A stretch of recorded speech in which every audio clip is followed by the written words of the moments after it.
Good afternoon, folks. Welcome to the January 14th, 2016 meeting of the Design Development Review Commission for the city. At this time, I am going to make a motion that we move into executive session for a short period to consider some matters. Is there a second? We have a second. Would you delineate what that is for? Yes, we're going to move into an executive session, folks, for a legal brief concerning regulations for wireless communications facilities here in the city in various areas.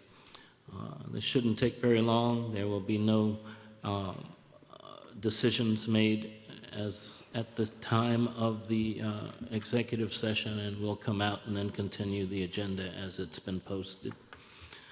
So we have a second, and shall we have a show of hands for a vote? All in favor? Aye. Aye. All opposed? Okay, we have a positive vote here. We'll move into executive session.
just a...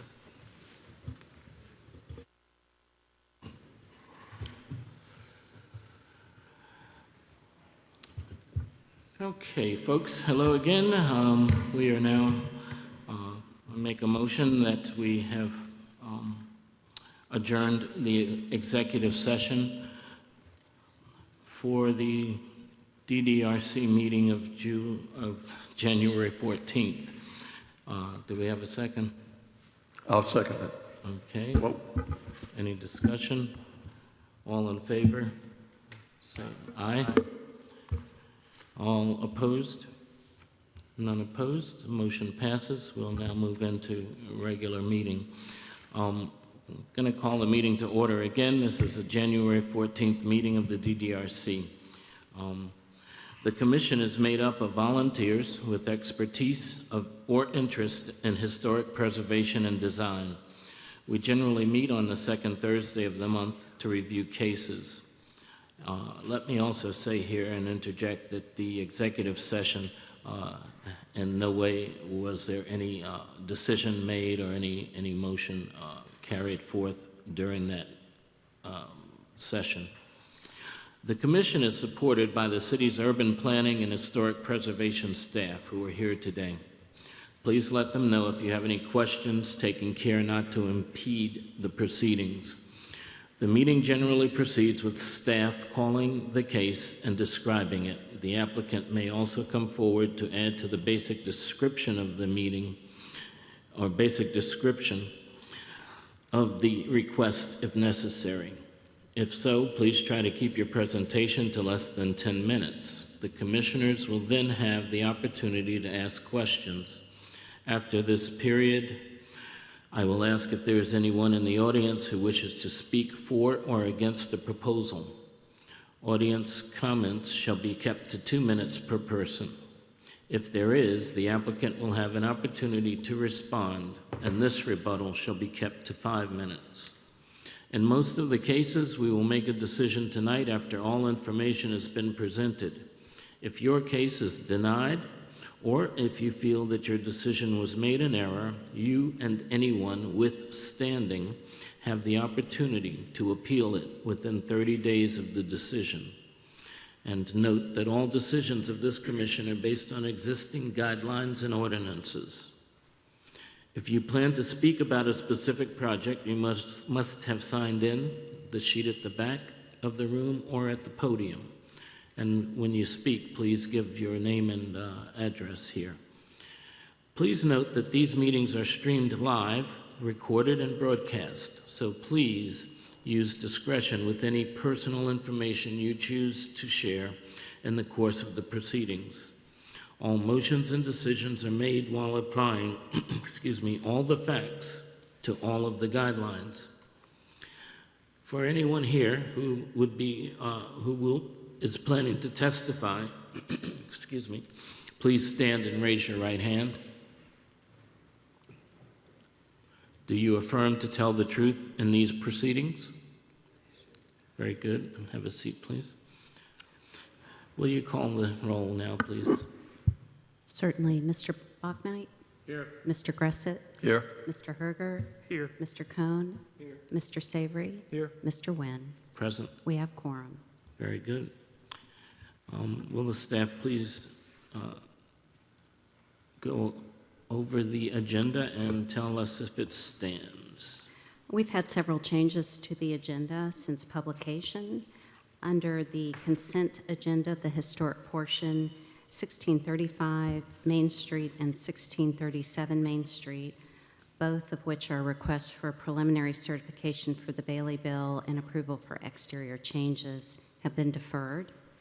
We moved 15 Gibbs Court, which is a request for a certificate of design approval for a demolition of a garage and new construction, from the regular agenda to the consent agenda. Canal Side Phase 3, a request for site plan approval for development of 4 new buildings at the Canal Side development has been deferred, as has Canal Side Phase 3 again, but this time for design approval for buildings 2 and 3. And 1221 through 1301 Huger Street, and 401 through 433 Gervais Street, which is the former Klein Iron and Steel property.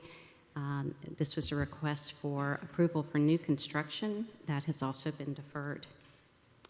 And I think the last one, 912 Lady Street, which was a request for preliminary certification of the Bailey Bill and approval for exterior changes in the West Gervais Historic Commercial District, has been withdrawn. Very good, thank you. The consent agenda is reviewed by the DDRC and uses the consent agenda to approve non-controversial or routine matters by a single motion and vote. Examples of such items include residential site improvements, such as fences, minor exterior changes, or signage.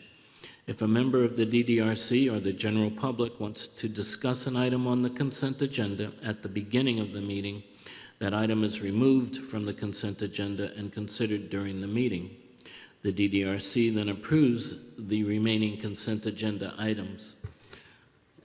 Would you read or you've already given us 15 Gibbs Court as the That's one correct. consent agenda. Okay, is there anyone who would like to have that removed from the consent agenda at this time? That being the case, will you introduce that? Or shall we go ahead and vote on that? Yes. Is there a motion to accept the consent agenda? Mr. Chairman, based on the recommendation of staff, I make the motion that we accept 15 Gibbs Court on the consent agenda.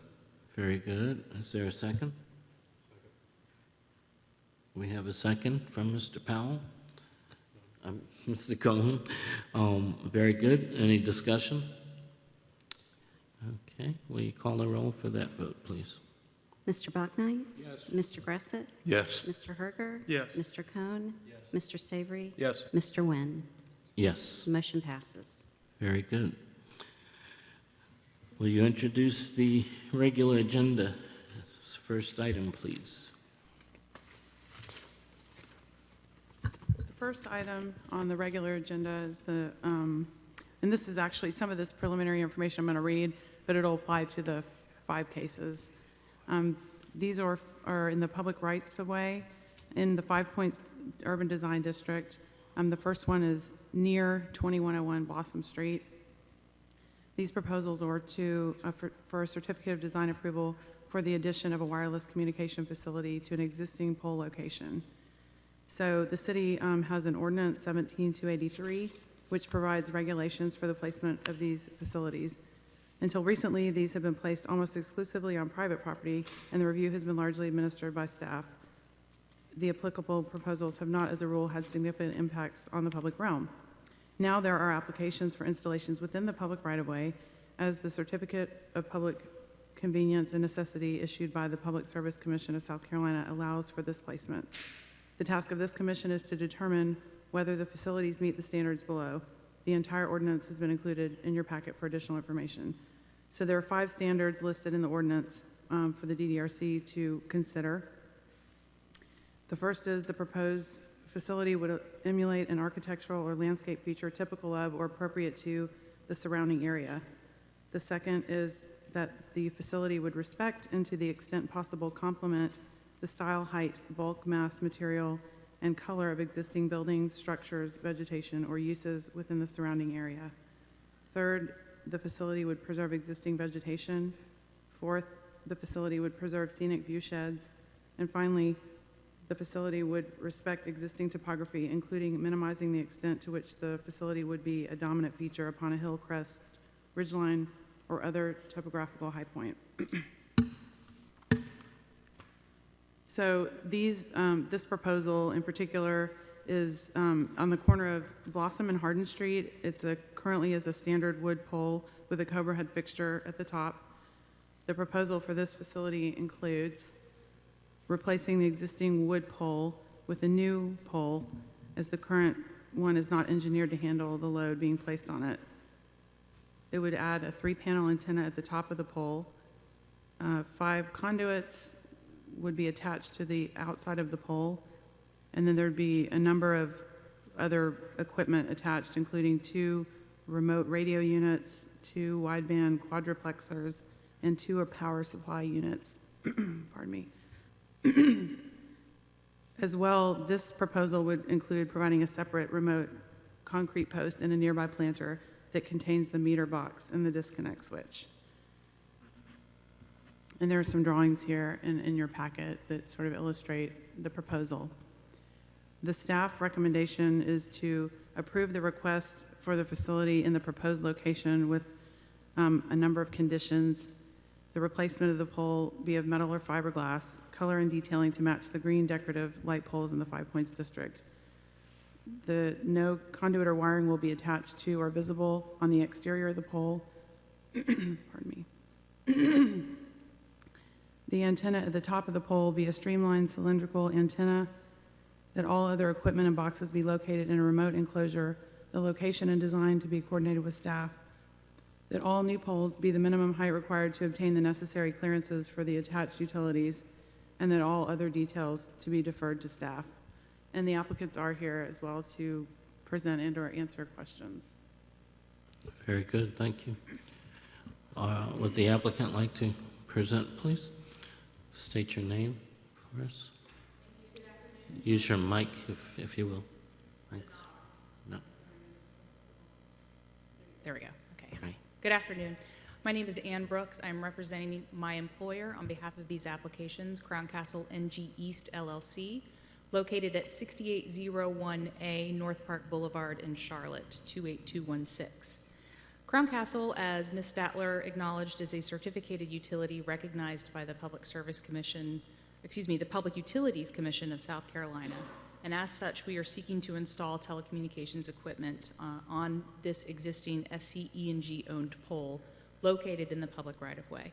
Crown Castle has been consulting with the City of Columbia for some time now, and at the city's request, we modified our original plans to install our own pole facility to install the telecommunications equipment on existing SCE&G poles, with whom we do have an attachment agreement.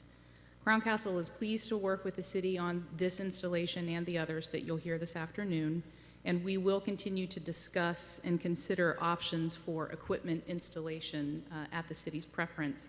And I want to make sure that it's made clear that this would be equipment and installation types that are available to us.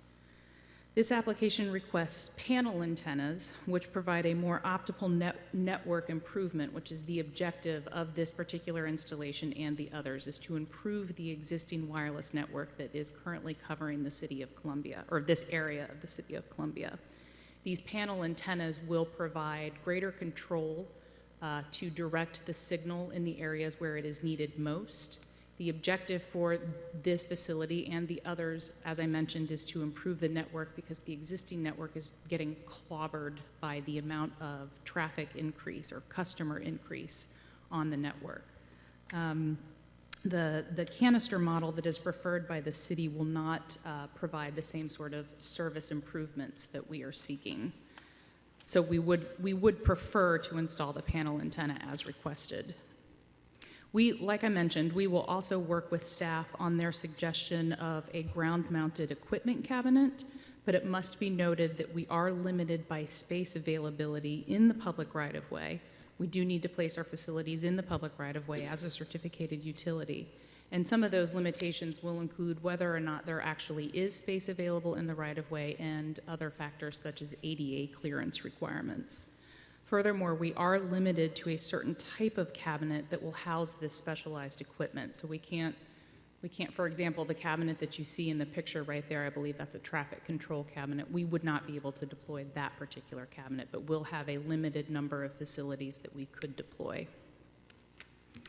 Regarding staff's recommended condition to the, relative to the pole replacement, because Crown Castle does not own these pole facilities, we do not have the authority to honor this condition. We are more than happy to continue to work, and that condition being to replace this wooden pole with a metal or a fiberglass pole. We are more than happy to work with the city as well as with our partner, SCE&G, to identify a solution that works for the city, that is acceptable to SCE&G, and one that works for Crown Castle. But as the condition currently stands, we would not be in a place to honor that condition if it were applied to this approval, because we cannot guarantee that we would be allowed to replace this wood pole facility with a different type of pole. So I respectfully request that if you do choose to approve this application and include these conditions, that you modify the condition to state if the pole can be replaced by metal or fiberglass, that every effort be made to do so, and Crown Castle will certainly make every effort to do so. Likewise, because the pole structure, again, is not ours, we also do not have the authority to honor the condition requiring that conduit and wires be internally mounted. If we are able to change the pole facility to fiberglass or metal, this is something that we could achieve, but again, because we don't own that pole, do not have the authority to say that we would be able to do that. If you choose to include this condition in an approval, if you choose to approve, I would request that you modify that statement to read, if the conduits and wiring can be mounted internally, every effort should be made to do so.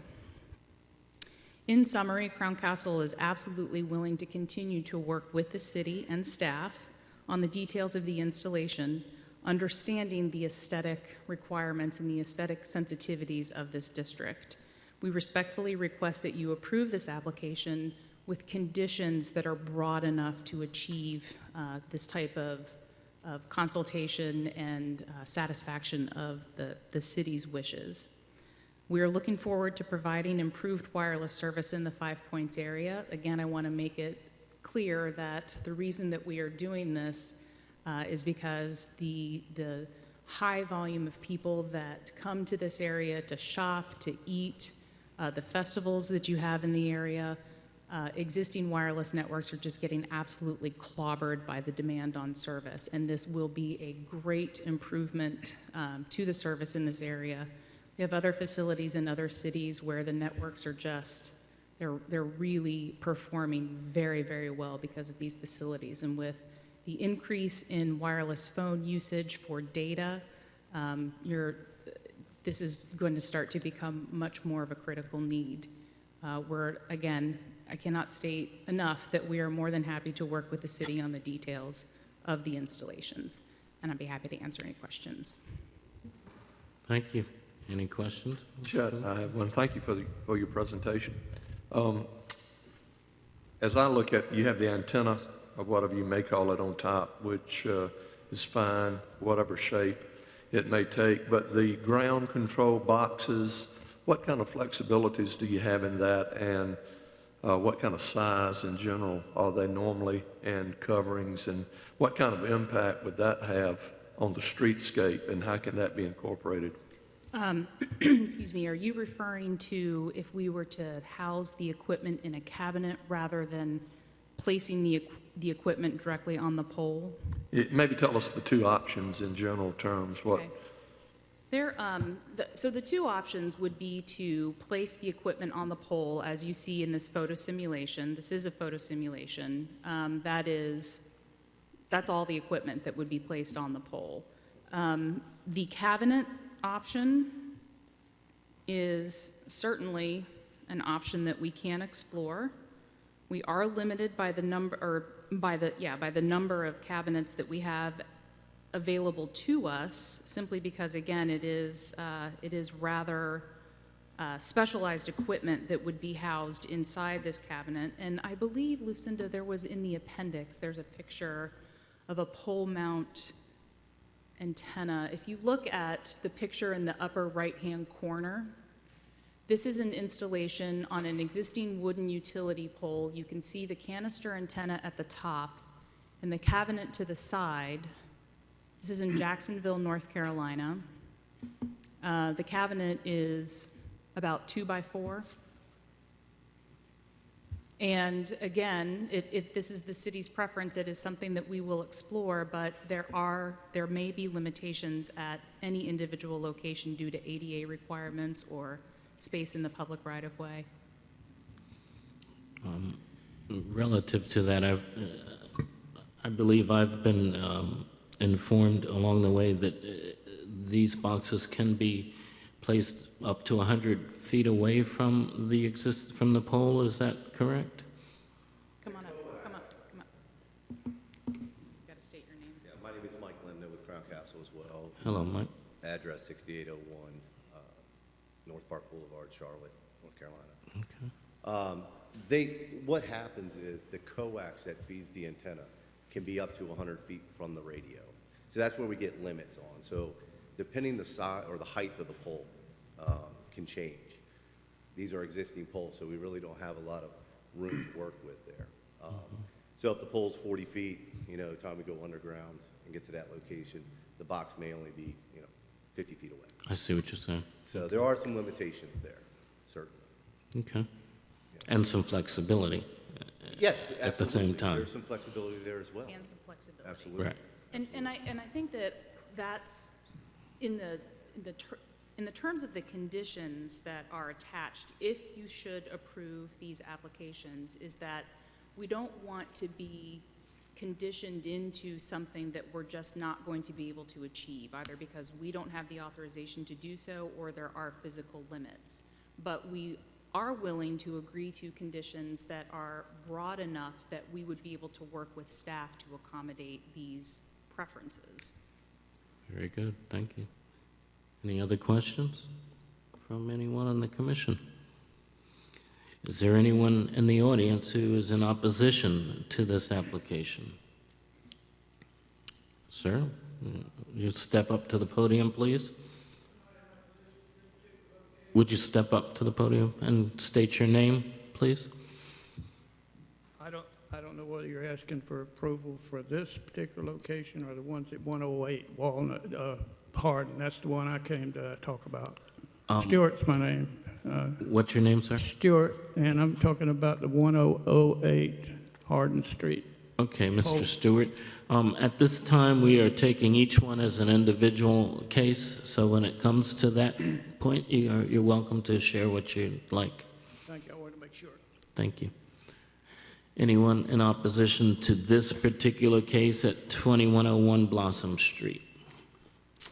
That being the case, any other discussion by commissioners?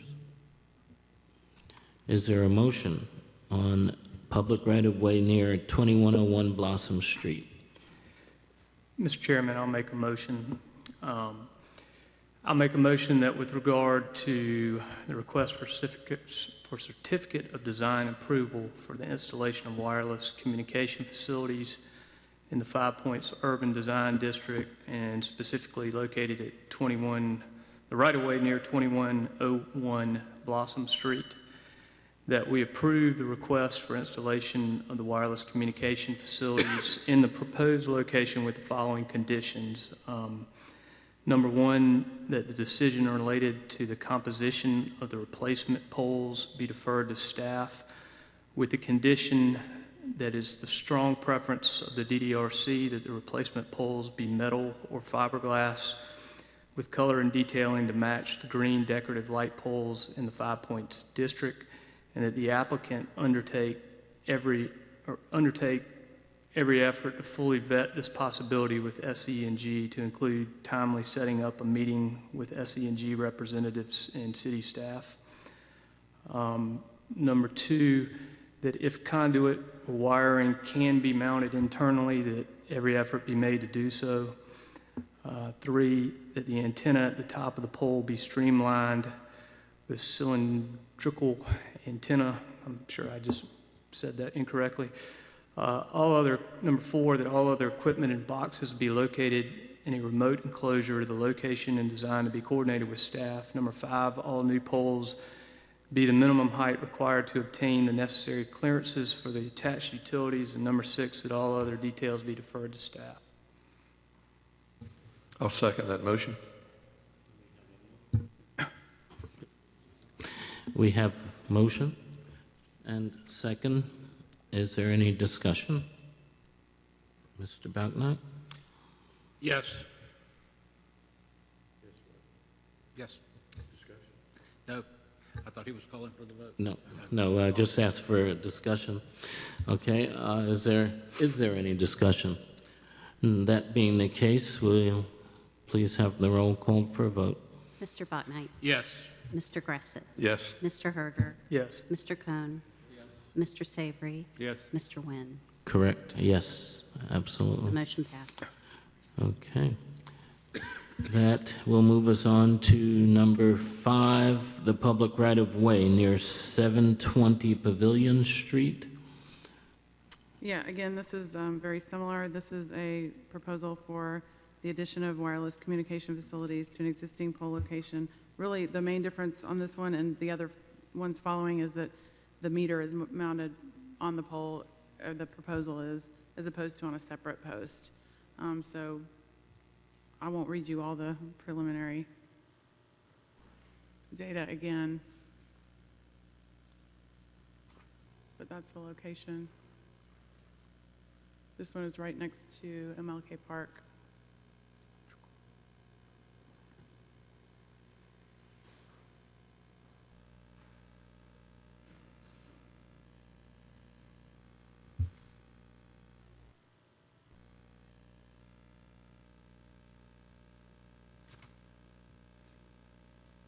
Thank you. Would you like to make a presentation, ma'am, on this particular one? Ann Brooks, Crown Castle NG East LLC, 6801 North Park Boulevard, Charlotte, North Carolina, and I'm going to give a Cliff's Notes version of this presentation Okay. because it is basically the same. Crown Castle is a certificated utility recognized by the state of South Carolina. We're seeking to install telecommunications equipment on this existing SCE&G wooden pole in the public right-of-way. We have been consulting with the city and are happy to continue to do so. And if you should so choose to approve this application this evening, we request that we be allowed to install the panel antenna, which will provide greater network improvement than the canister. We will also continue to work with staff on their suggestion of a ground-mounted equipment cabinet, understanding certain limitations, including space in the right-of-way, ADA requirements, and also the limited types of cabinets that are available for our specialized equipment. Regarding staff's recommendation to change the wooden pole facility to fiberglass or metal, we are certainly willing to work with staff and our partner SCE&G to identify a pole type that would be acceptable to all parties, and will make every effort to accommodate this request. We would request that should you choose to move to approve, that you would modify the language of the conditions to say if the pole facility can be replaced, that every effort be made to do so, but that you not limit by the conditions that we would be subject to conditions that Crown Castle does not have the authority to honor. In summary, we are happy to continue to work with the City of Columbia and to provide this improved wireless service to the city. Thank you. Thank you very much.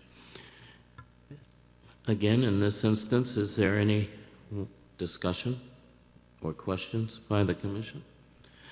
Is there anyone in the audience in opposition to this particular case in the public right-of-way near 720 Pavilion Street? That being the case, is there a motion by the commission, any commissioner on this case?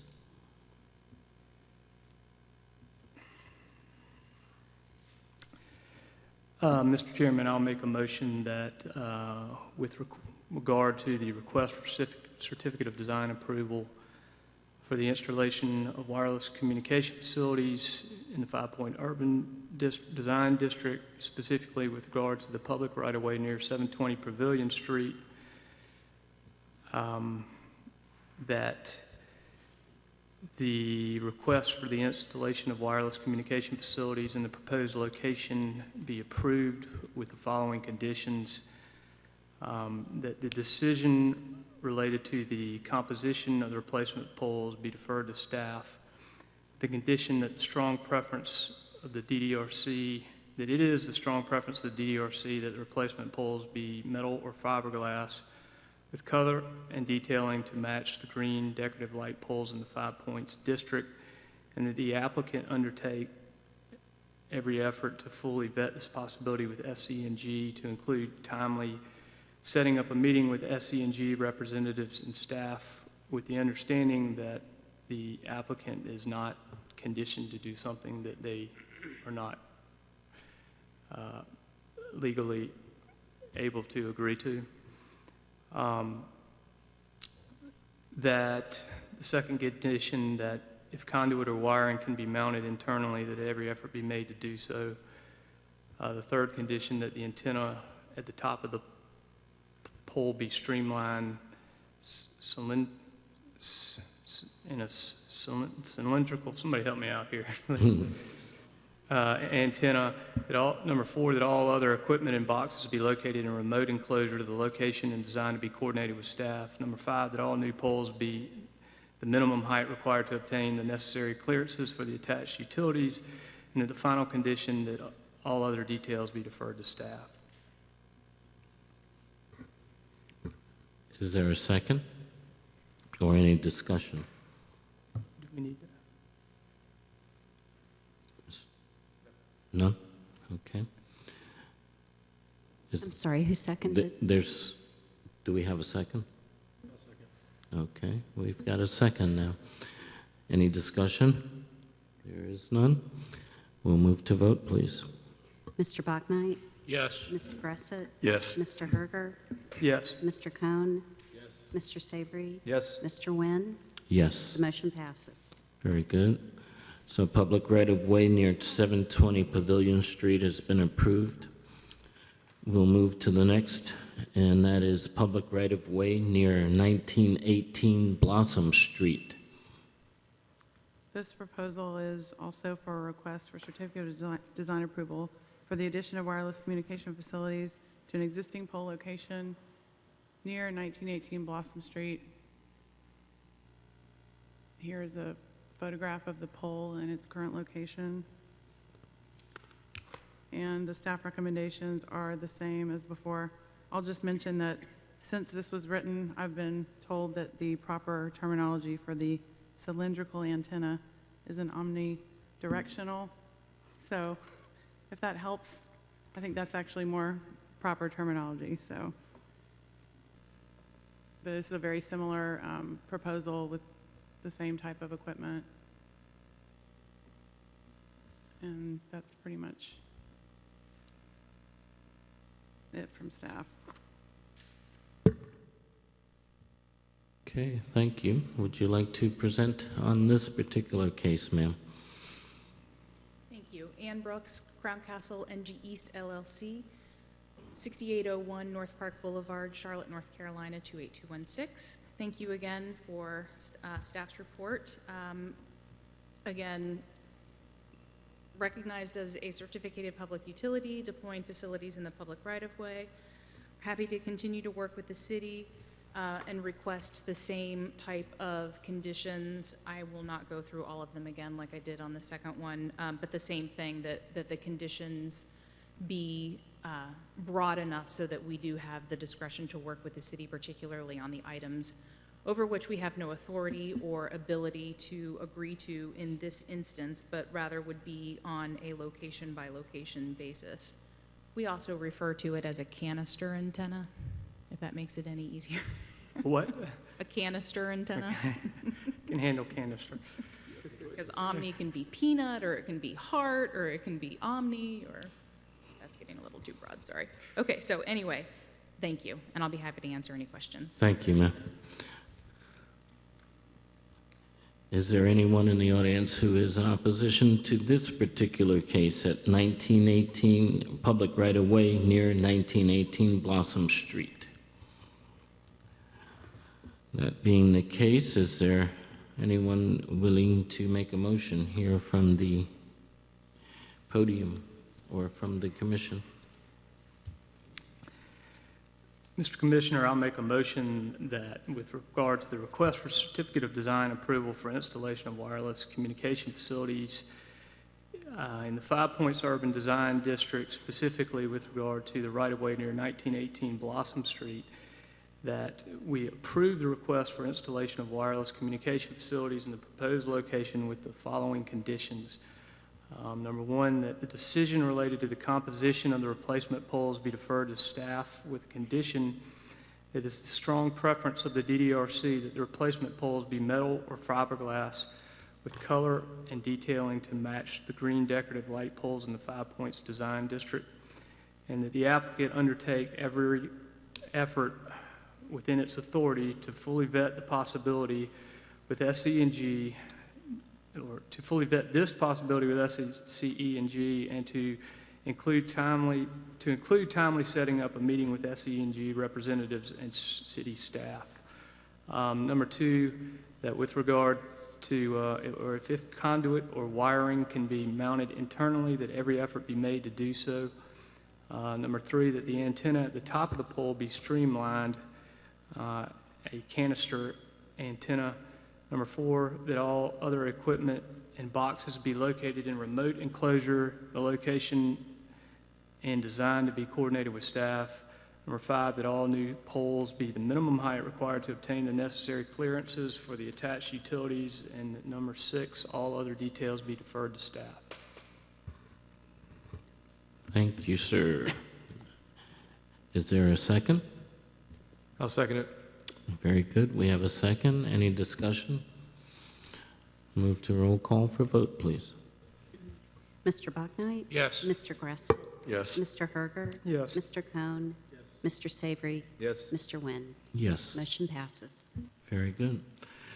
Thank you.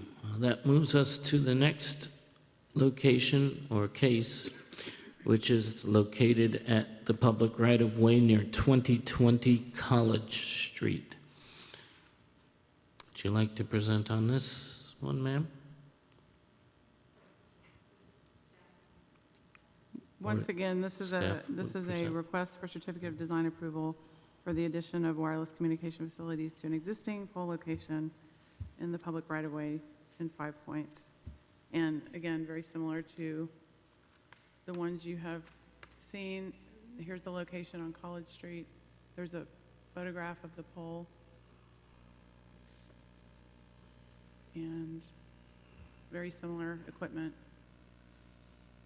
to what we've been discussing. Very good, thank you. Ma'am? Thank you. Ann Brooks, Crown Castle NG East LLC, 6801A North Park Boulevard, Charlotte, North Carolina, 28216. Representing my employer, Crown Castle, as a certificated utility seeking to deploy telecommunications infrastructure in the public right-of-way. We will be happy to continue to work with staff and respectfully request that you modify the conditions to make them broader so that we can work on installation details with staff. Be happy to answer any Thank you. questions. Is there anyone in the audience in opposition to this particular case or application at the public right-of-way near 2020 College Street? I think I'll tackle this one, if I may. I'll make the motion that we approve, the DDRC approve the request for certificate of design approval for installation of wireless communication facilities in the 5 Points Urban Design District. We will move to assure that the staff has, that all conditions are deferred to staff. The first being the replacement pole, if it is replaced, would be of metal or fiberglass, color and detailing to match the green decorative light poles in that 5 Point district. If the pole is not wooden, there would be no conduit or wiring attached to or visible on the exterior of the pole, but embedded through the pole. The antenna at the top of the pole to be streamlined or of a canister type. All other equipment and boxes be located in a remote enclosure to the location and designed to be coordinated with staff, noting any limitations and/or flexibilities within.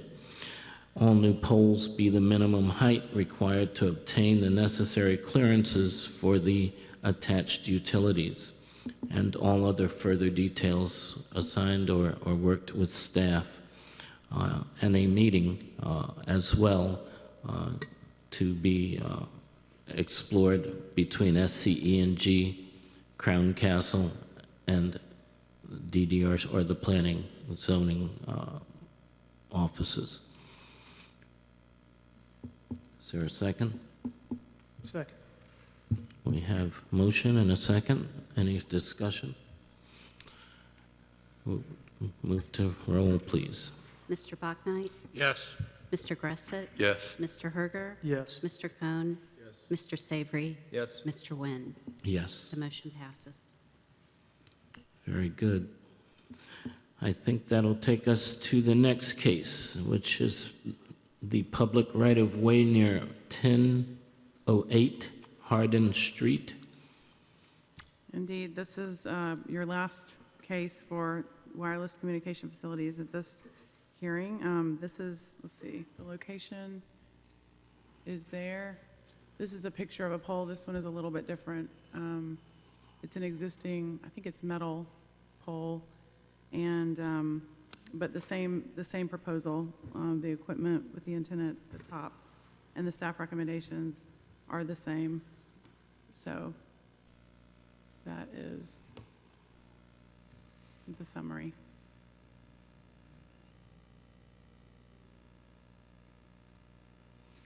Ma'am, would you like to present on this one? Ann Brooks, Crown Castle NG East LLC, 6801 North Park Boulevard, Charlotte 28216. The one correction that I would make to the staff's report on this particular installation request is that the existing pole is actually a fiberglass pole. So, again, seeking to install telecommunications equipment in the public right-of-way as a certificated utility, and respectfully request that should you choose to approve this application this evening, that you would modify the conditions so that they are broad enough to include the ability to work with staff in the context of our authorization and our ability. Be happy to answer any questions. Are there any questions? I do have one, actually. Considering that all the other poles we've seen up to this point were wooden, and this one is fiberglass, would it be in your design plans then, therefore, that this pole could have embedded wiring in it? Yes. I mean, again, I cannot make that guarantee standing here, but Certainly, it would be more feasible, since this is an existing fiberglass and not a wooden pole, Exactly. to explore that possibility. exactly, definitely more feasible. And we'll, it's feasible, and we will explore it on every single location. It's just that I can't speak for SCE&G. Very good. Yes, sir? Mike Lemna with Crown Castle, 6801 North Park Boulevard, Charlotte, North Carolina. Yes. I would just add, this is an existing fiberglass pole here that is owned by SCE&G. The other poles are distribution poles. So we don't have a lot of flexibility with those because they have existing power. This one, though, working with SCE&G, we can accommodate a very similar pole if need be to actually house that internal system if needed. So, and that would be for the wiring. The radios would still be on the exterior of the pole. Very good. Thank you.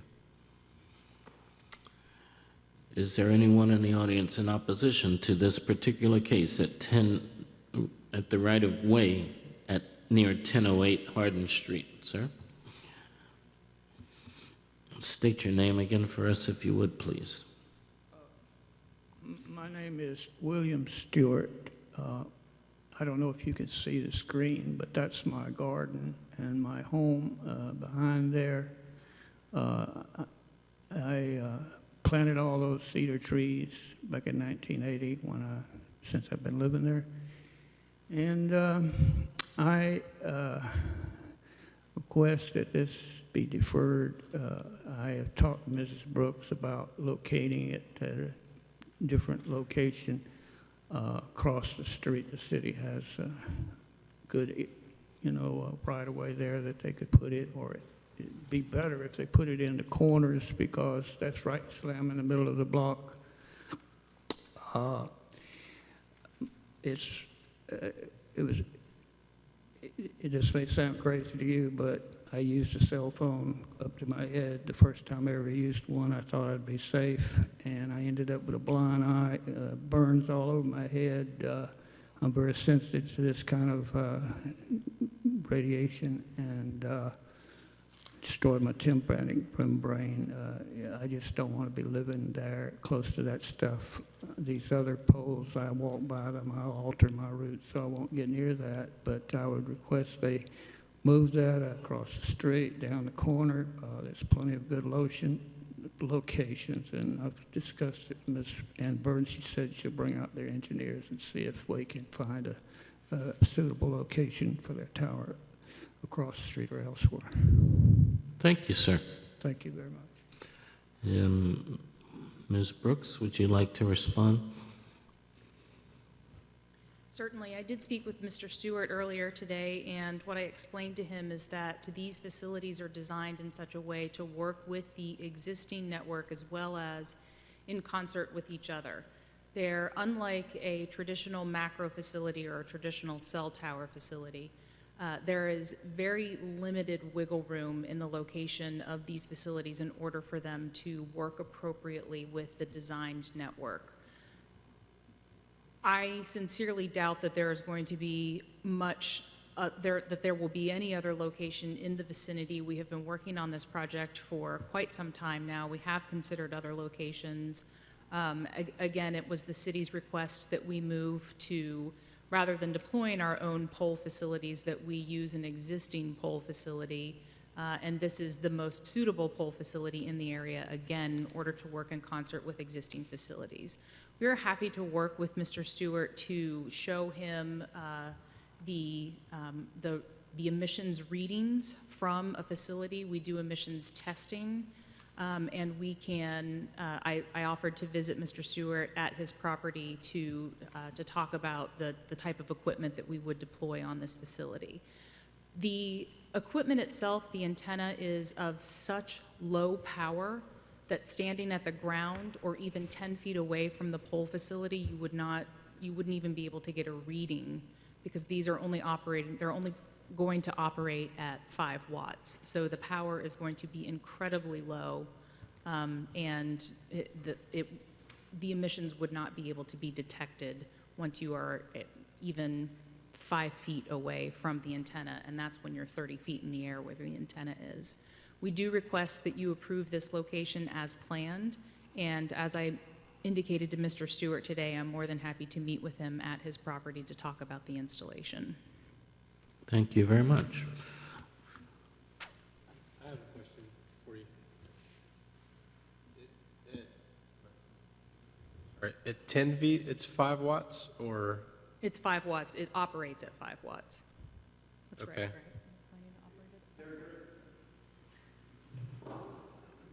Thanks, Mike. Mike Lemno, Crown Castle, 6801 North Park Boulevard, Charlotte, North Carolina. These radios run they're at 20 watt is a maximum wattage on these types of radios. However, we're only pushing 5 watts through these systems. But there is a maximum wattage of 20 watts on these. If you would look at I think the CDs actually, I don't know, may have had the wattage on there for these particular radios. Mr. Cohen, further? But even at 20 watts full power, we do our EME studies as well, and we can present that as well.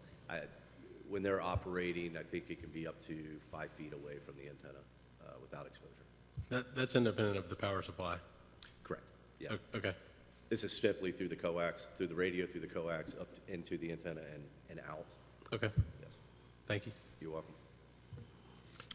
Mr. Chairman, I would just like to ask or make a point that I think our review is for aesthetic and design-related issues, and I don't feel comfortable talking about health and safety of the inhabitants around this. So it seems like that might be another, I venue for discussion. I think we should stick with whether it's aesthetically appropriate or not.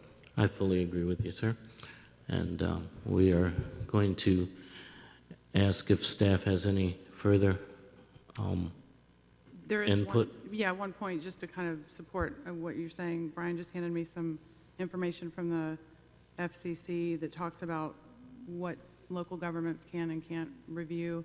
And it says, Section 332C 7B places restrictions on the evidence on which a local government may rely in denying an application and the practical effects that a denial is permitted to have. Local governments may not regulate wireless facilities on the basis of environmental effects of radio frequency emissions, so long as the facilities comply with the FCC regulations concerning RF emissions. So just to make that point. Duly noted. Thank you. Sir, we'll give you one last opportunity to Thank you. make a statement. That pole was located there because it was difficult to run a line up the hill there to a house that used to be there. The house was bulldozed, but the pole was left there. As you can see, the wires coming out of the top supplied the house, so it wasn't intended there. That pole could be put across the street or somewhere else. It is not aesthetically pleasing there in the middle of the plot, but this land will be developed. The city has plans for this, and it doesn't need to be in the middle of the block. It could be on the corner, wherever. It just happens to be the poles right there, so they're using it, and wouldn't hurt to put that down by the traffic light where they have already got poles. Okay. And at the other corner in front of the cable company, it's an industrial place. This is a home. This is a residence. You wouldn't want that right in front of your house, in front of your yard. Or your We front thank yard. you for your statements. Thank you so much, sir. Any further discussion or questions by commission? Okay, that being the case, is there a motion on this particular case here, the public right-of-way near 1008 Hardin Street?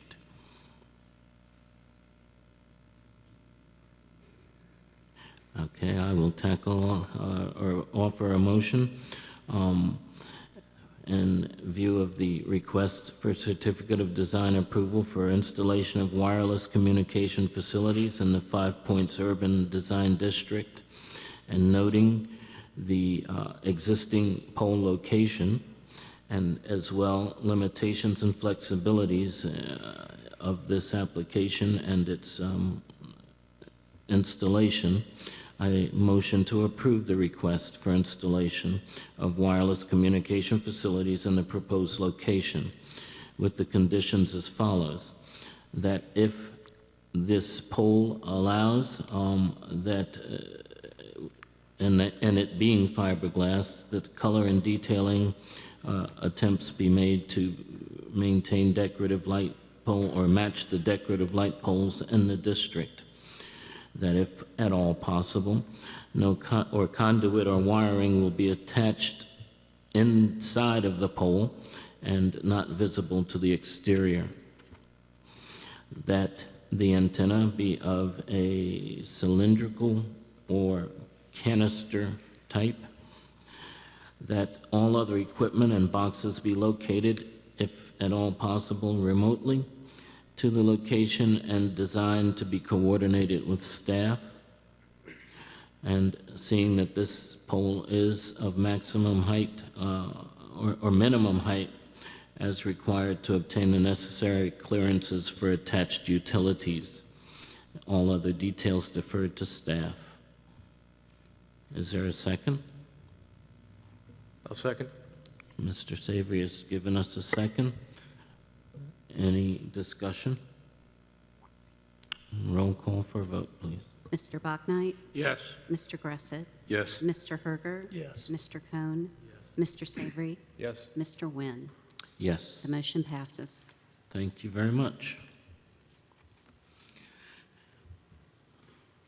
We are going to move on now to the next case, which is historic. It is a case involving 1001 Senate Street.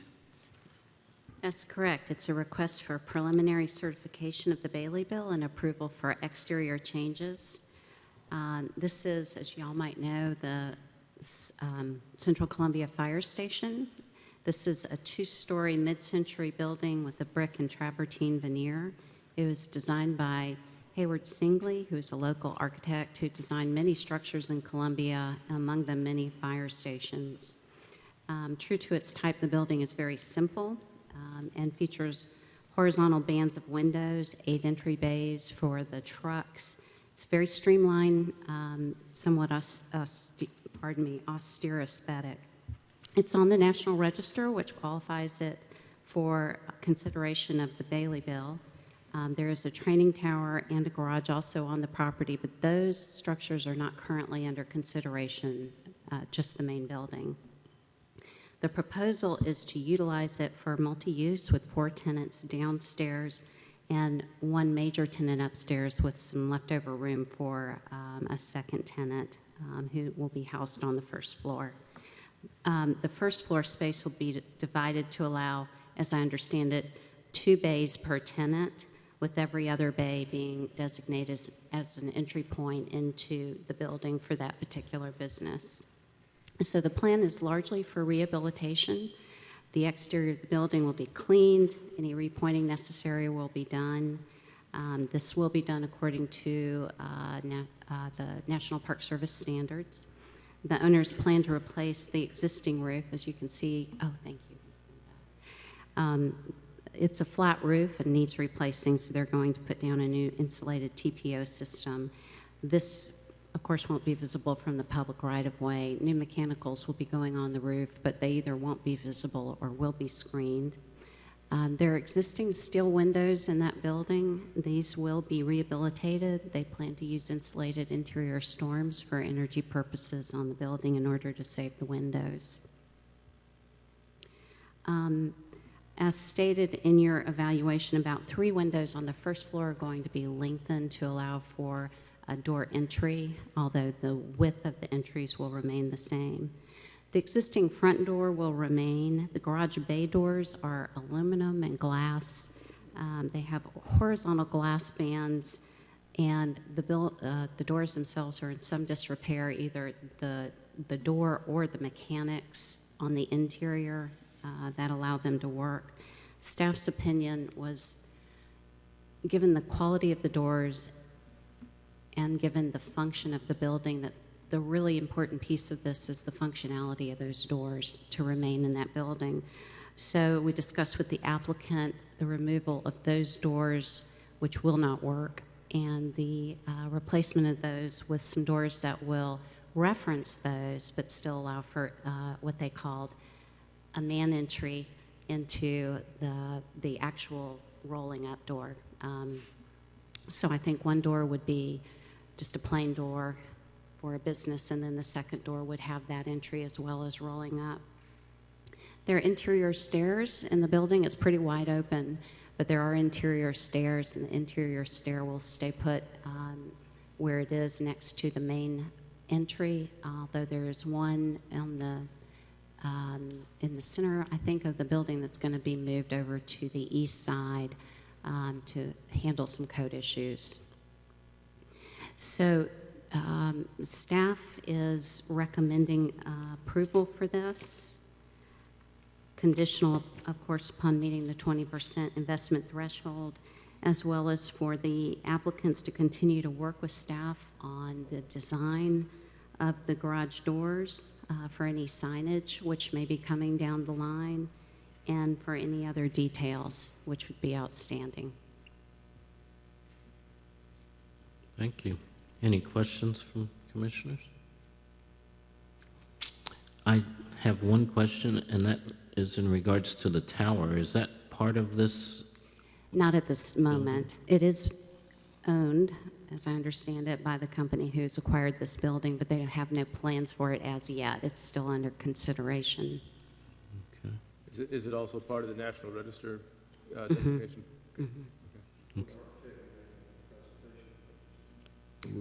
Oh, we hadn't planned on it, but they're here to answer any questions if you have any. Okay. Yeah. Would you like to present, sir, or give us your perspective? Scott Lambert, Lambert Architecture and Construction Services, 522 Lady Street. Kind of big picture, the developer is working on getting tenants at this time. The concept is to try to get the building to where it looks nice, cleaned up, also starting to look at underground utilities, really getting in the core and shell project, so it attracts tenants as well. So again, major components are the windows and these garage doors. And we've been working for quite some time trying to come up with a solution on the garage doors. And I think what we're really asking today is for you to allow us to continue working with staff to refine those details on the garage doors. Obviously, the intent is to open it up, make it more glass and more supportive of the functions that the adaptive reuse project would be. So welcome to any questions. Sure, I have one, and it actually has to do with the garage doors. I was interested in your, what you might have in mind. I think you said you wanted to try to capture the essence of the garage doors, but at the same time, you have to have exit capability and capacity and the ease of getting in and out. So have you gotten that figured out yet? And Well, we found... what's your answer? I mean, kind of what's your approach on We that? found one manufacturer that actually makes a overhead door that has a person door in it. But there's only one that we found thus far. And our conversations with the developer, basically, they like the idea of the garage door opening up in that capacity.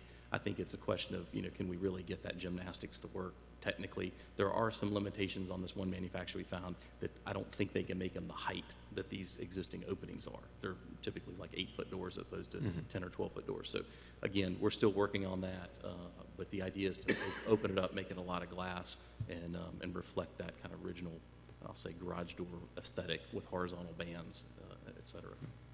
My second question has to do with, again, the garage doors. And in this particular picture of the existing, it's, in a sense, it's very horizontal on the garage doors, but it's more solid than it is glass. Right.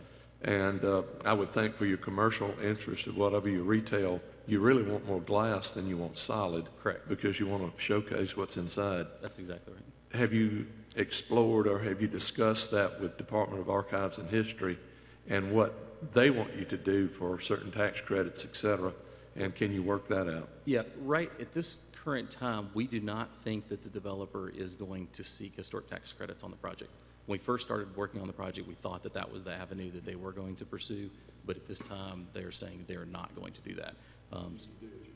Well, we're subject to the other guidelines, which we're obviously want to respect, but we do feel like to make it a viable adaptive reuse project, it needs to be a lot of glass. I mean, it's no longer a garage, so that's, and that's, frankly, we've talked to Amy about a number of different solutions, whether we kept some of the hardware on the garage doors in place.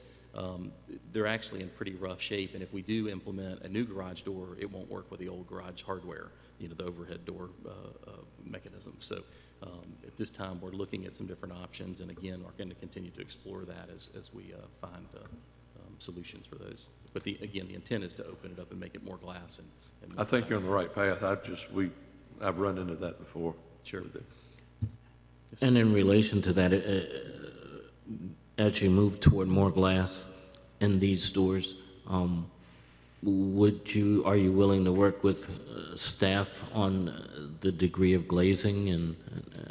Yes, excuse me, yes. I mean, part of what we are looking at as well is do we frost part of the glass, which would be another option, putting a translucent film on the glass. I think there's different options, but again, we really want to try to make this a very viable project. And it really wants to be a lot of glass, so you can see people dining in there. You can see the retail. I mean, obviously, if you can't see the retail, it's not going to be nearly as viable. So, yes, but I think really the intent is that we want to try to make this a very successful project. I mean, I've done a lot of adaptive reuse and in historic buildings, so I know that the Department of the Interior, one of their criteria is when you intervene, that you do it in a way that's compatible and sensitive, but clearly new. And everything you're describing sounds like it would fall within that kind of concern. So, to me, it seems that it will be obvious that those were garage doors and what they were intended to be originally, and that they're new but compatible with the building. So, I mean, we've been waiting a long time for this building to be viable again, and I was among those who fought hard to make sure it wasn't demolished. And so this is great. It's an exciting Absolutely. project. Very good. Is there anyone in the audience who has any opposition to this application?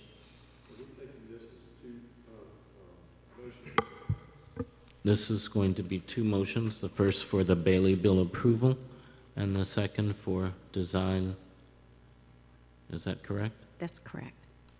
Yes. So, anyone in the audience here in opposition? That being so, is there someone here on the commission who will make a motion? Mr. Chairman, I'll make the motion that we grant or we approve a preliminary certification of the Bailey Bill for the project 1001 Senate Street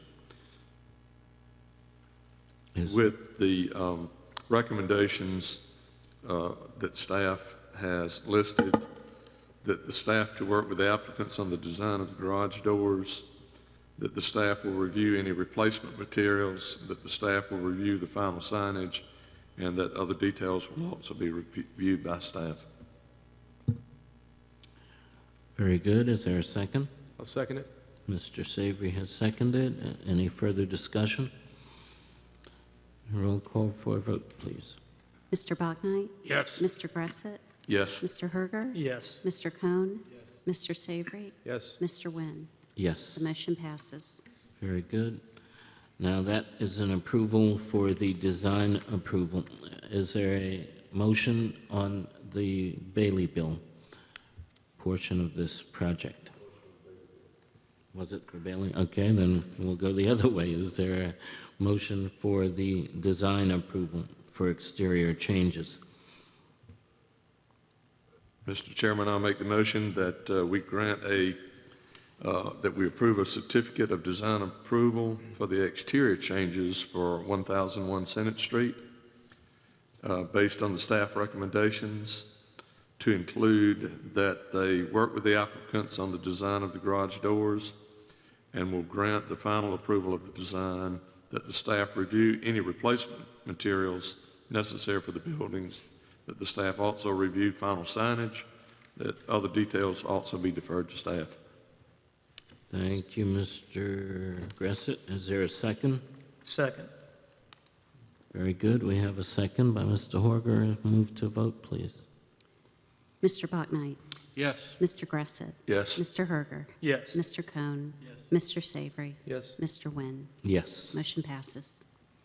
Thank you very much. We have approval on both counts here. I think our next case is due up here. It is to be 2619 Lady Street, or Lee Street, I'm sorry.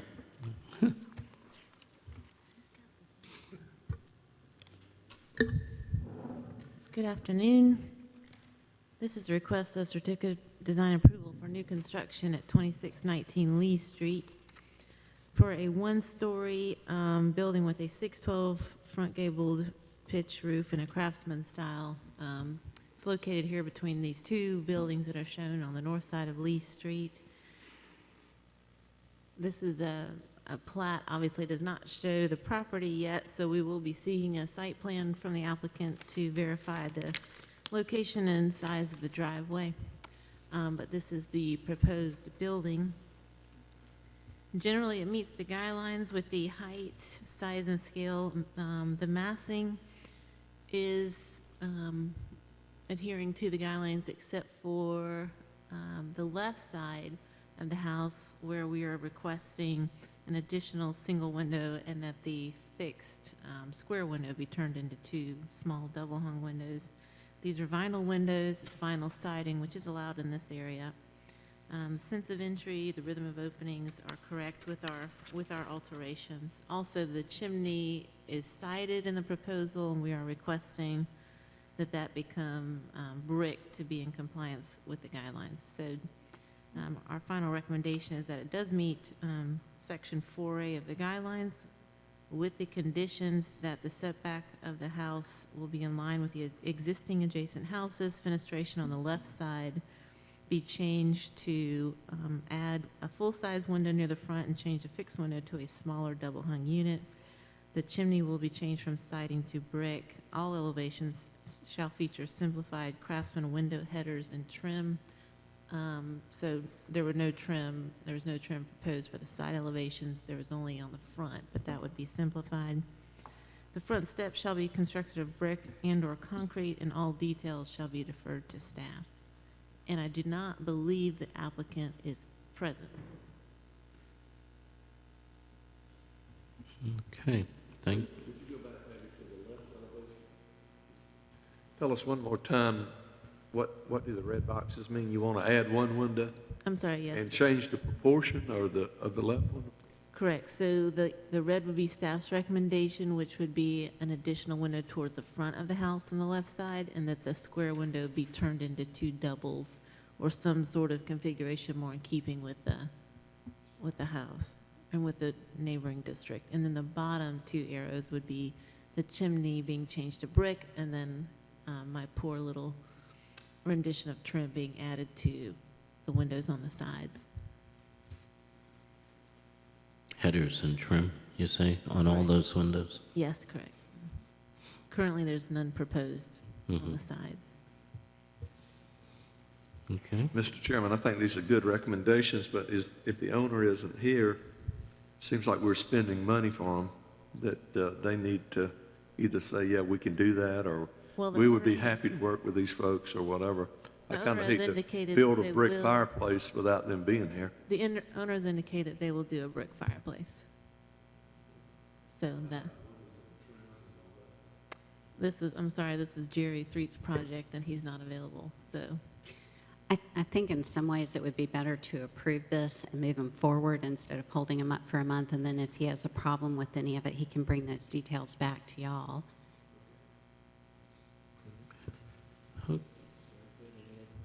any other thoughts or comments from commissioners? Is there anyone in the audience in opposition to this application at 2619 Lee Street? There being none, we'll ask for a motion. I'll make a motion.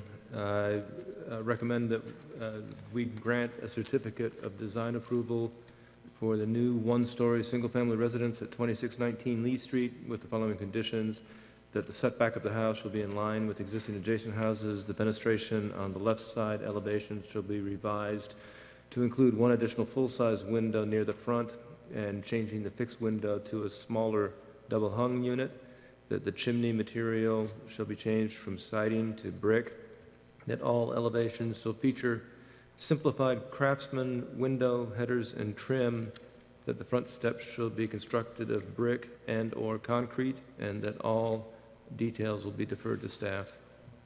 I'll second that motion. We have a second. Any further discussion? That being the case, we'll move to a vote, please. Mr. Bachnight? Yes. Mr. Gressett? Yes. Mr. Herger? Yes. Mr. Cohn? Mr. Savory? Yes. Mr. Nguyen? Yes. The motion passes. Thank you. Our next case is at 2301 Wayne Street.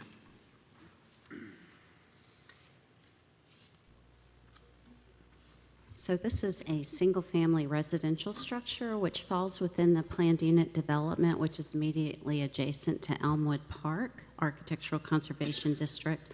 Back when the PUD was set up, they asked to use the standards for projects in a DP district for review of new construction, which is what the Historic District was using at that time as well.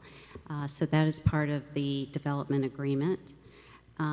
There's also a proposal for a two-car garage on the property. The house is a two-story, 2,400 square foot home, which meets the basic conditions of the PUD. There are a few items that fall under the scope of the guidelines that staff is recommending. Generally, that the setback of the house shall be in line with existing adjacent houses. Band boards shall be added to the front-facing gables on the facade of the house to break up the long, expansive siding. That staggered I apologize, staggered or patterned shingles, wood or cement fiber board, may be installed in the front gables of the house and garage. Windows shall be 2/2 wood or aluminum clad with exterior muntins.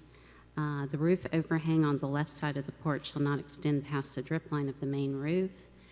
There are a couple of window placements and types that staff has made recommendations for replacing on the original plans, and that the front step shall be constructed of brick and or concrete, and as always, details deferred to staff. Thank you, Stacy. So in red, you can see where there were either different windows. In this case, there was a tripartite window suggested by the applicant, and staff was suggesting a double window to align with the window below. And then on the side elevations, there were window placement issues that staff was trying to address. Mr. McManus is here with us today. This is his project, and I'm sure he has some comments. Hello, Mr. McManus. Hey, how are you? Great. For majority, we're okay with most of the things we can work with, part of what they were saying. But this one, Just speak. pull it yeah, closer. pull it. This is actually a design build for a customer. So there are a few things that are involved in it that they really don't want to change. With the aesthetics, the big thing would be the tripart window in the front. We are fine with putting a band board above the window. I actually brought a picture of what we kind of based the house off of anyway, and we'd love to do something like that. If you guys would be okay with us raising just the front two windows to a higher header height, and then making where the band comes all the way across. I'll distribute these really fast so that you guys.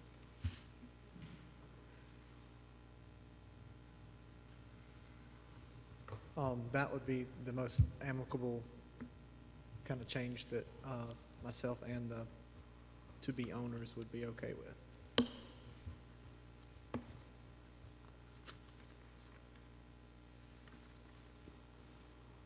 I'm sorry, could you describe that, when you talked about raising the windows, I think is where you sort of lost me. Could you describe that again, please? Yes, I was gonna, basically what we would do is on just those front two windows, we would raise the header height to an 8-foot header height rather than where they're set.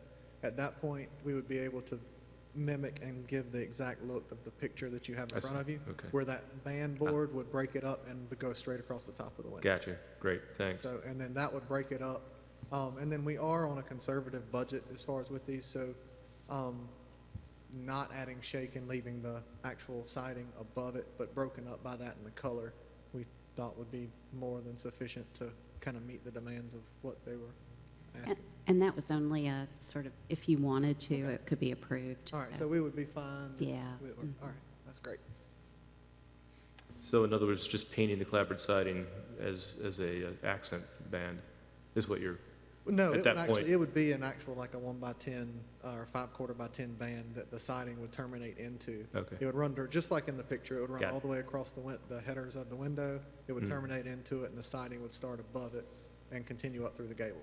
Okay. By doing that, we would also slightly increase the size of the actual, I just lost the word. But the brackets that are there now, so that whenever it were, it would look like that, where the band board would actually terminate into the sides of the brackets. okay, thanks. The other thing would be the window placements. They actually, on the thing, they have them backwards when they refer to the left and the right side, so I just wanted to make sure we were on the same page with those as far as the discussion and anything you said with it. The left side actually correlates to the right side elevations in the recommendation portion, and the right side correlates to the left side of the building. With those on the left side, we would kind of like to move, or to propose moving the actual diamond window further to the right to break up the large expanse that was there. And then it would kind of come back into where, a little more of what they'd like to see. And then and do away with the window over the top portion there, because that's actually in a bathroom. And where it sits, it would actually be in the tub. so it's not something we could do with the floor plan and layout. The other windows on the other side, which would be the right-hand side, the lower window would actually end up right in the middle of a wall between that downstairs bedroom and the bathroom, so it isn't a configuration that we could move with the floor plan. And the upstairs one are the two windows in the master bedroom. By moving those, you would take the window out of the master bedroom and actually put it slap dab in the middle of a closet. So we would like to keep the window placement as it is. And then if you actually go back to the pictures of the houses they showed, right there, the top picture window, we built that house as well, and that house actually was approved with that same sort of where the double window overhung into the upper window line without them being stacked. So that's kind of something that shows prevalence of, it was approved there before, it's there. You do see it in the neighborhood as well when you see some double windows on the older homes. So that's a configuration we would like to keep. You mentioned that in your last statement there, that's the way those windows were before. Mm-hmm. Was by staff recollection, was that before or after the ordinances or guidelines for that district were set? No. Or is that pertinent? Yeah, I'm not sure of the timing of that. I would assume that the same ordinances are in place. Okay. It was the same ordinance. That house, I want to say that was the first speculative house we built there, and that went through in 2013. So it was under the same PUD guidelines and everything else. Okay. Any questions from commissioners? Yeah, well, Tom, do you want to say anything? Go ahead. Good, okay. A couple of things, I guess. I don't know that the tripartite window or the triple window bothers me, particularly when I see it. I think this is a nice illustration. But coordinating that with the band board, on this picture, the band board, the way it hits the bracket, and there's a slight vertical element between that and the rake of the roof, whereas on your diagram, I think the band board, the horizontal band board almost looks like it goes directly in to the spring point where it becomes a roof, which, I don't think is quite the same detail. I like this, but I don't know that captures the same design element, so that's one point. In response to that, that's just what staff put in as a recommendation. On the actual siding detail, the way it would work by moving the header height up to 8 feet and using a 5/4 by 10 band board, it would look just like that. That's what I understood. Yeah, I think that would be better like this. I do too.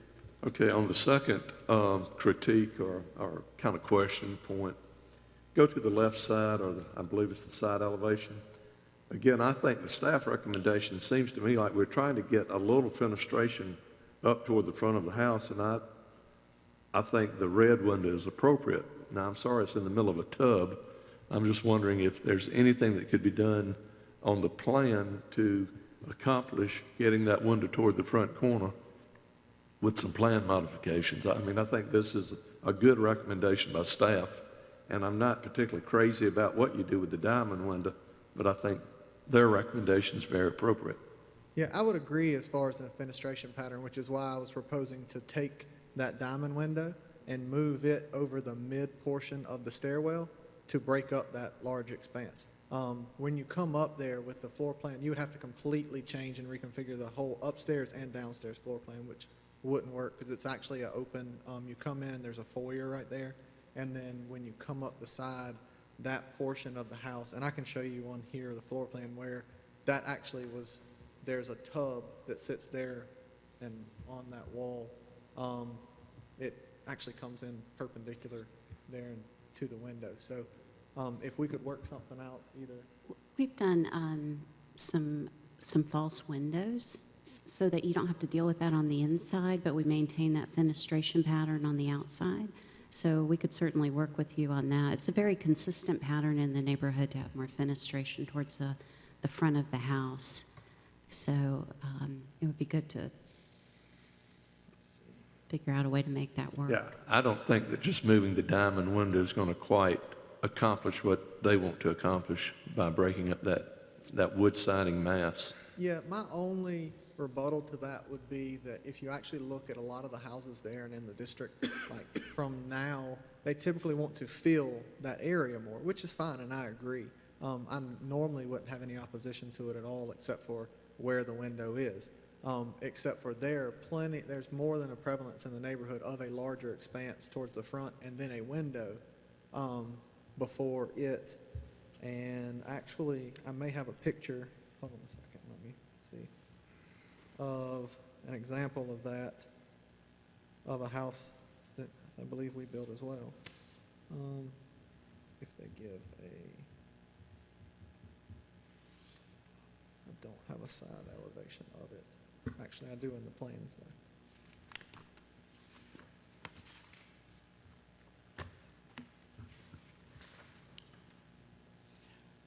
I think we'll move ahead, sir, with this. Any further comments from commissioners? Any questions?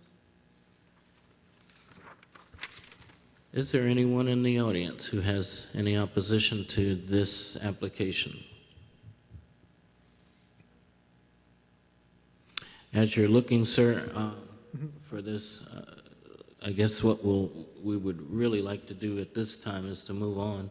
Yes. If you're willing to move forward with some discussion on this matter with staff and defer to them and work with them, then Well, I actually have the one of the house that was approved that has that same configuration.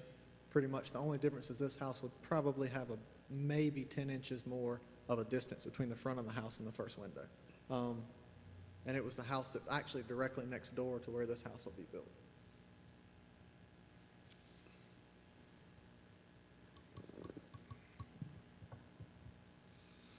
And it was approved as is, where is.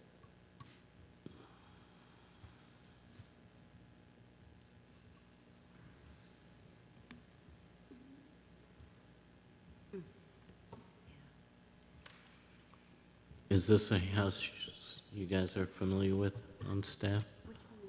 That was 2255 Wayne. It was the last one we built there. It's actually on the design review agenda.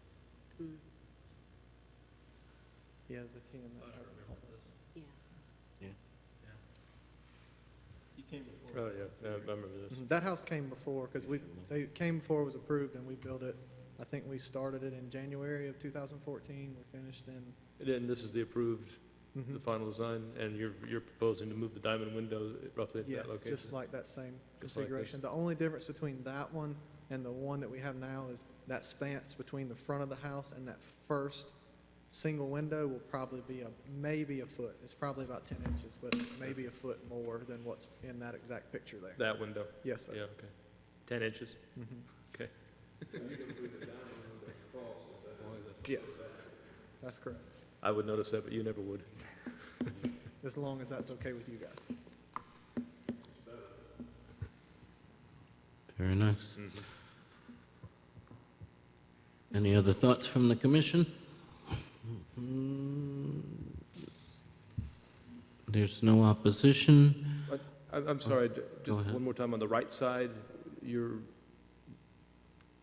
it's the one on the upper right that would not end up being, okay, that would end up being in a walk-in closet and not in the master bedroom. And the one at the bottom would actually end up directly in the middle of a wall between the front downstairs bedroom and the adjoining Right, bathroom. okay. Yes, sir. You actually have them, though, we're just talking about moving on that side. There's actually windows there, we're just. Right, Yeah. just Yeah, the actual configuration that we proposed is the upper elevation that you're looking at. That's correct. And we actually made those work into the floor plan and into the kitchen downstairs so that it fell into a completely different wall cavity as far as the lower window than the other two. So there was no overlap of a single window to a single window. And then that slight overlap of the double window to the other was to mimic what was approved before in another home. So we didn't really feel we should have any issues with that. But that's as is and as proposed is what we would like to do.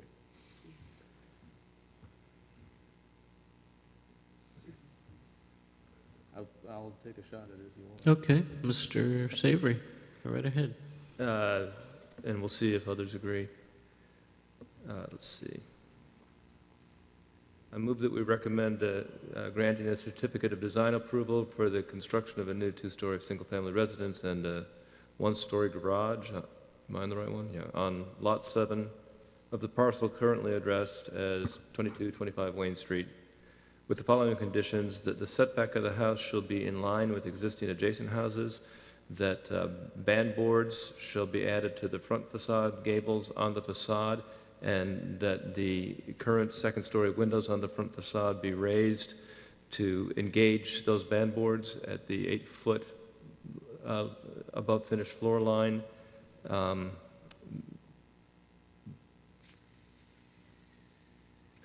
That windows shall be 2/2 wood or aluminum clad with exterior muntins, that the roof overhang on the left side of the porch shall not extend past the drip line of the main roof, that the diamond-shaped window on the left facade be moved forward. How far? It'll move to over the middle of the stairwell. So Move forward to the middle of the stairway. That the front steps shall be constructed of brick and/or concrete, and that all details be deferred to staff. Yeah, thank you very much, Mr. Savory. I didn't address it, so. In other words, what I was saying was that I wasn't referring to the line here that the window type and placement shall be consistent with staff's revised elevations. I didn't include that at all. I think that motion has been forwarded. Do we have a second? I'll second that. We have a second by Mr. Cohen. Any further discussion? We'll move to vote. Roll call, please. Mr. Bachnight? Yes. Mr. Gressett? Yes. Mr. Herger? Yes. Mr. Cohn? Mr. Savory? Yes. Mr. Nguyen? Yes. Motion passes. Thank you for your time. You're welcome, sir. Thank you. Our next and last case on the agenda is at 3015 Amherst Avenue. This is a request for a site improvement for a new fence located at 3015 Amherst Avenue, which is a circa 1940 colonial revival two-story brick veneer single-family home that contributes to the district. This district was created in 2007 at the request of the neighborhood. It is an architectural conservation district. Over the past few years, the owner has enlarged the house with a rear addition as well as a two-story garage that is visible to the public right-of-way. Staff noticed an unapproved fence being constructed on the site in November of 2015. It was very tall and had a horizontal appearance with long boards, wood boards attached to vertical wood posts. This did not have a permit, and it was not in compliance with zoning ordinances that require that front yard setbacks have a maximum of 4-foot height. Staff spoke with the contractors and came up with a resolution that would remove the fence that was located from the garage to the street. However, the owner would like to pursue retaining this fence except for the first 25 feet, which would put it in line with removing all of the front yard setback, essentially. What that does is puts it in the side yard, and although zoning does allow a 7-foot height maximum, your guidelines here indicate that it can only have a 6-foot maximum. The guidelines also state that you should design a fence or wall so that it's compatible with the associated structure and design and materials. Although wood is a good material, the design is modern and does not reflect the colonial revival style of this house. As the revival style house is actually trying to harken back to the colonial period, so a modern fence is actually more in conflict with this house than some others. As the applicant has submitted information stating that there are fences in the neighborhood that are of different styles, which is true, but this guideline holds you to looking at this fence as it relates to this particular building. It was built around 1940 according to the available tax information. We did find an article from 1940 that stated fences should match their architecture, ironically, and it did say that pickets would be appropriate for the colonial revival style, and that was in your packet. And these are photos provided by the applicant showing portions that would be removed from the front yard setback. This is the section on the right-hand side, and your packet was more visible with an older photo, but the adjacent neighbor has reinstalled their 6-foot wood fence so that some of the side yard of the new fence is not visible. And these are just some examples at the top of picket fences, and then below, this is a Columbia photograph showing some vertical fencing from the early 1900s, just to show that that is a typical historic pattern for the area. This was a drawing provided to show there's actually a fence that extends all the way around the back and sides, all the way up to the front yard. So what's being proposed in front of you today is the part that is visible that they would like to retain at 7 foot. Most of the fence around the side and back is 7 foot or taller, so it's not actually in compliance with zoning on those portions that are taller. But today you'd be looking at the portions that are visible to the public right-of-way, which would be mostly this section here to the left of the house, and then the small section to the right of the house. Staff finds that the proposal does not meet Section 9 of the guidelines and recommends denial of the proposed fence for portions visible to the public right-of-way as determined by staff.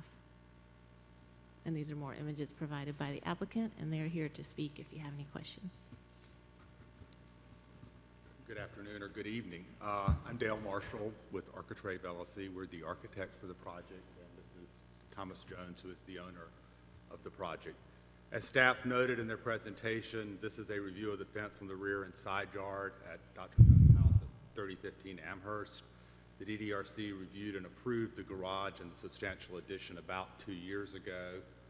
And the intent at the time of the submission had been to retain and repair the existing fencing, but at the end of 2 years of construction, Dr. Jones asked the contractor to replace the fence, which did not look as fresh as the renovated house. At that point, there was a failure to recognize that that change should have been submitted to the city for review. And therefore, I'd like to start by apologizing to you that we are coming to you after the fact instead of seeking your review before the fence was constructed. The original fence had been a standard building supply store stock vertical board stockade type fence, very similar to what the neighbor has on the right side. Dr. Jones wanted a crisper design for his new fence and asked the builder to erect the horizontal slat fence that's currently in place. There are several issues relating to the new fence that need to be addressed. The part of the fence that has not yet been completed, that was constructed within the front yard setback, we all acknowledge that that portion should be removed, should not have been built there in the first place. So I'd ask as you review it to try to look past that being there. I promise you, there's no debate. That part needs to be taken out. The underlying city zoning ordinance caps the height of fences inside and rear yards at 7 feet above grade.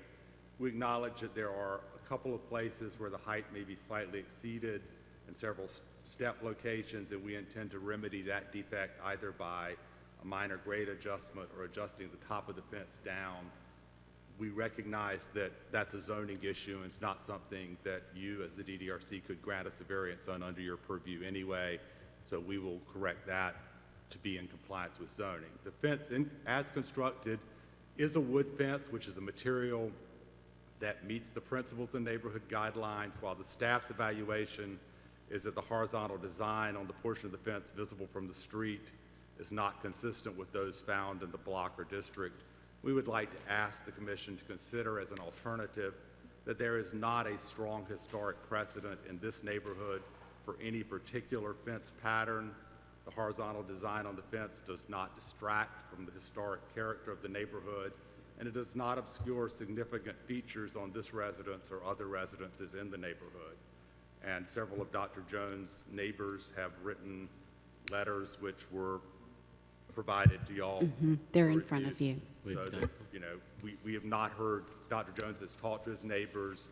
The neighbors, to my knowledge, there have been no one that's complained about the fence, and we'll see if anyone shows up to speak against it. But we would like to retain the 7-foot height around the rear yard due to privacy concerns. As you can see, Dr. Jones is not short, so looking over a 6-foot fence doesn't really give him much privacy from his neighbors. The part that projects in front of the garage, while we'd like to retain the horizontal design, we are willing to propose a compromise that once we move in front of the garage, we would lower it to 6 feet, in addition to removing the part that's in the front yard setback. And we believe that once the portion of the fence that extends into the front yard setback and the remaining fence is lowered and final landscaping is completed, we believe that the horizontal fence design really does not diminish the architectural character of the Oakwood Court community. So that's why we'd like to come to you and ask for a variance from the staff recommendation. Mr. Jones, Dr. Jones, is it? Yes, sir. Good evening, Thomas Jones, 3015 Amherst Avenue, Columbia, South Carolina. I just wanted to speak to y'all. Good evening. Thank you for having me. This is kind of like the final, hurdle, if you will, what has been a very, I say, awesome project for me. I've been before this committee before for the House and have, had, I'd say, a pleasant interaction in moving forward with improving my house and I think improving the neighborhood and hopefully the city of Columbia. I would agree with what Dale said. I want to start out by saying it was not our intention to any way, construct a fence that was not in compliance with the city of Columbia zoning ordinances, nor the DDRC's recommendations. I agree that, the portion of the fence that's in the 25-foot setback would have been removed already had construction on the fence not stopped in preparation for this. It's not in my interest or anyone's interest in our neighborhood to put walkers, drivers, or neighbors at risk. We also agree that we will drop the height of the fence where it's visible from the right-of-way on the right side of the house, as well as that in my side yard to a height of 6 feet. So it will be in compliance with the DDRC recommendations. And we would like to keep the height 7 feet in the back simply because I am 6'4". There is a pool back there, and I would like some privacy if that's okay. As far as the orientation of the horizontal boards, we thought that was maybe a different aesthetic, but one that was consistent with the overall construction of fencing in the neighborhood. One of the staff's recommendations for an alternative would have been a basket woven fence, which would have incorporated horizontal boards that would have been woven inside and out of the 4x4 posts. So but we thought that a recommendation for that, as opposed to keeping what we have, was somewhat inconsistent. So again, a point to keep the part that's visible from the right-of-way horizontal. I would also like to say that the quality of the construction is significantly better than the fence that was there before. These are premium grade boards that are going to be stained and sealed. If you can find the picture of my garage, you'll see the garage doors are stained kind of, I guess, have a golden hue to them and are a little bit more refined than just regular boards that are going to be weathered. So this is going to be, I guess, an architectural feature as well. So. Any questions? Of course, I have a question for you, Dale. Funny to have you on that side and us on this side. There's a slide, and I was just like to throw this out as a suggestion or maybe a compromise position. I can understand you've got the fence in place, you paid for it, it's there. However, I think I agree with the staff that it's certainly a dog and a cat from a design standpoint. But flip back, if you would, to the choice of fence depends on the home's architecture. It's a little earlier in there. It's not on the slideshow, I'm No, I sorry. saw a picture of one that was similar. Oh, So just kind of, This- whoa, right there. Okay. That's good enough. Okay, so Dale, the upper left-hand slide where you've taken a solid fence and they've modulated it with vertical pieces, pilasters and a cap that could be applied to your existing fence to break it up a little bit and I think take away the austere single plane nature. Is that something you would entertain as a compromise position on that portion of the front yard? I don't think,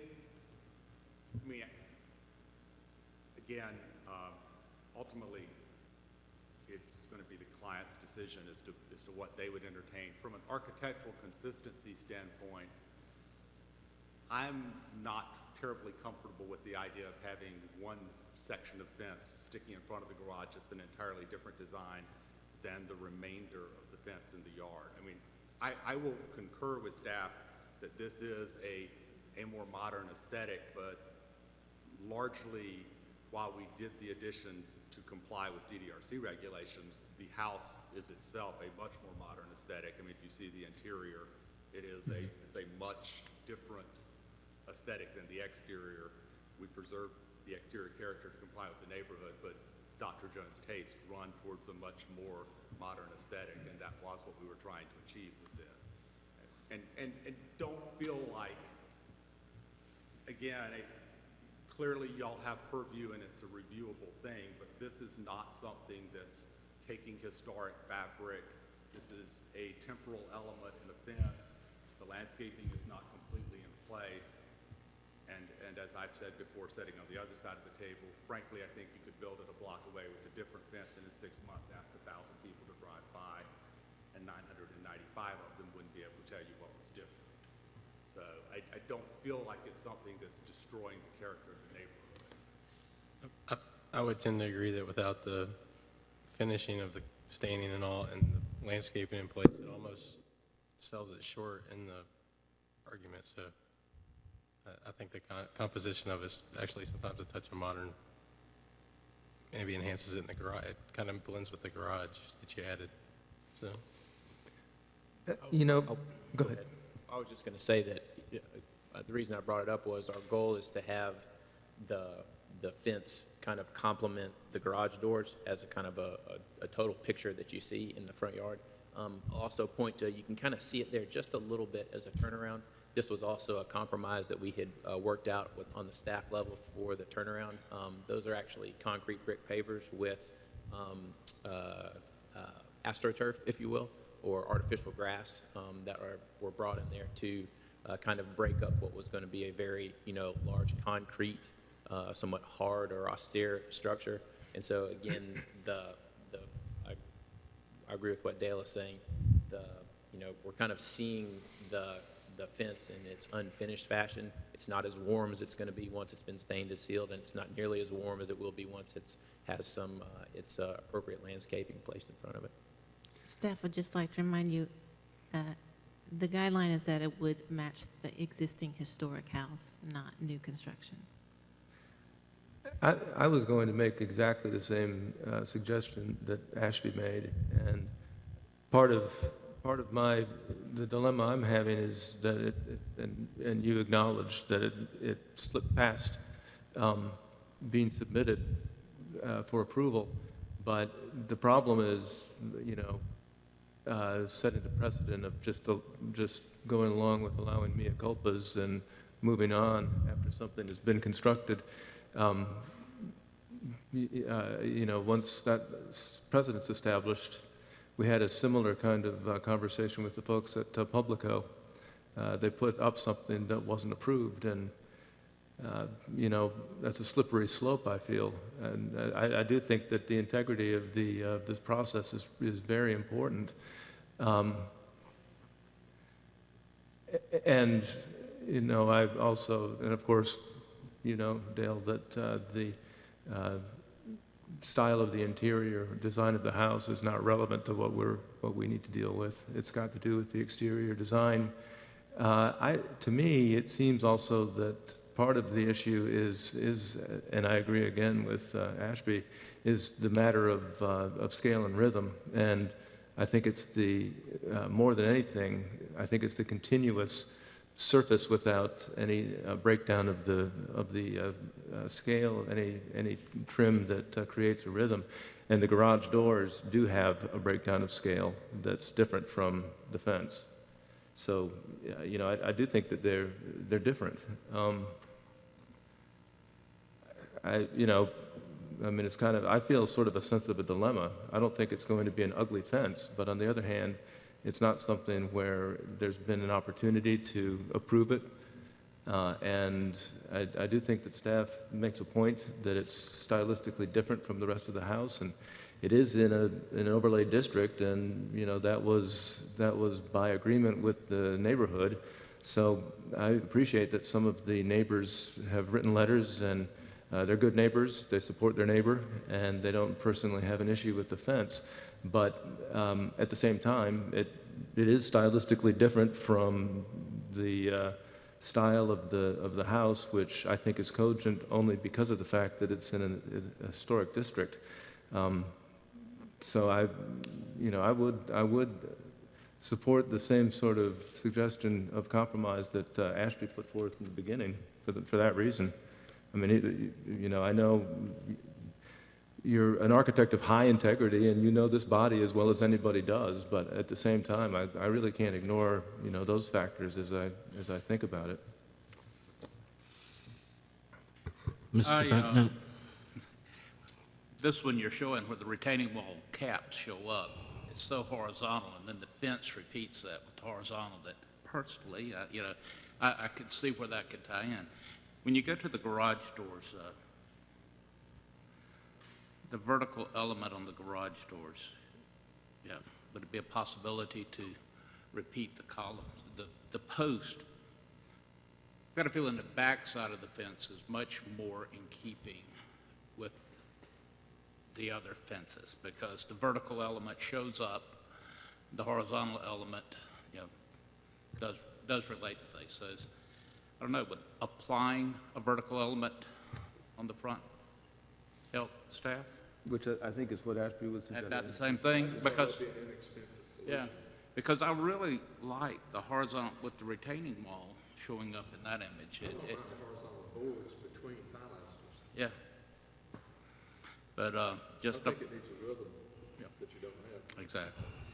Just graduating up, and then the vertical element of the post would add a lot.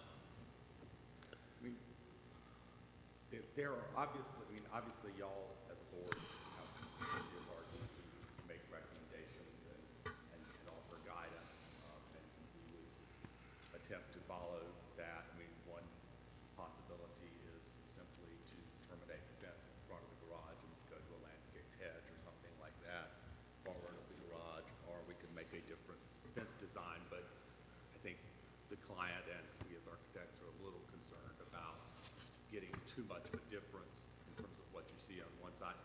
While it's not going to, while it largely, what we change there at the front will be the only part that the outside public sees, Dr. Jones from inside his backyard, is able to see both as he comes out the gate between the house and the carriage house. He looks, at the other part of the fence around the pool, which is outside of y'all's purview, and at the part of the fence that's on the side as well. So we have a little bit of concern about having something that's inconsistent in that, but there's some flexibility. You could carry that detail around. Good. Well, I think we should move ahead here with, is there anyone in the audience in favor or opposition that would like to come forward?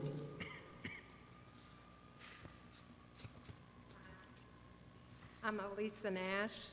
I live at 714 Greenwood Road, around the corner. I was involved with the neighborhood association when we established the conservation district.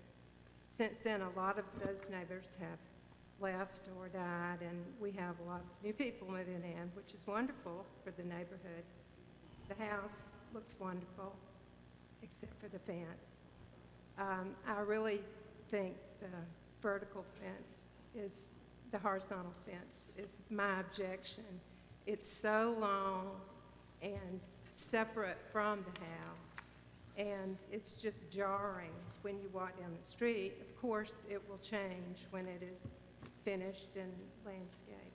However, the fence on the other side of the house, which is also horizontal, is not nearly as objectionable. It's much smaller. There are shrubs already in front of it, so as I look at that, I can see that's okay.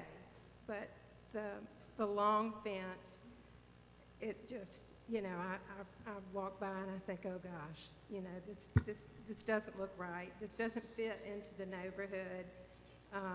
It just, I'd rather have brick, I think, but of course, that's not my choice. And I object not so much to the height. That doesn't bother me so much as the horizontal design. Thank you, ma'am.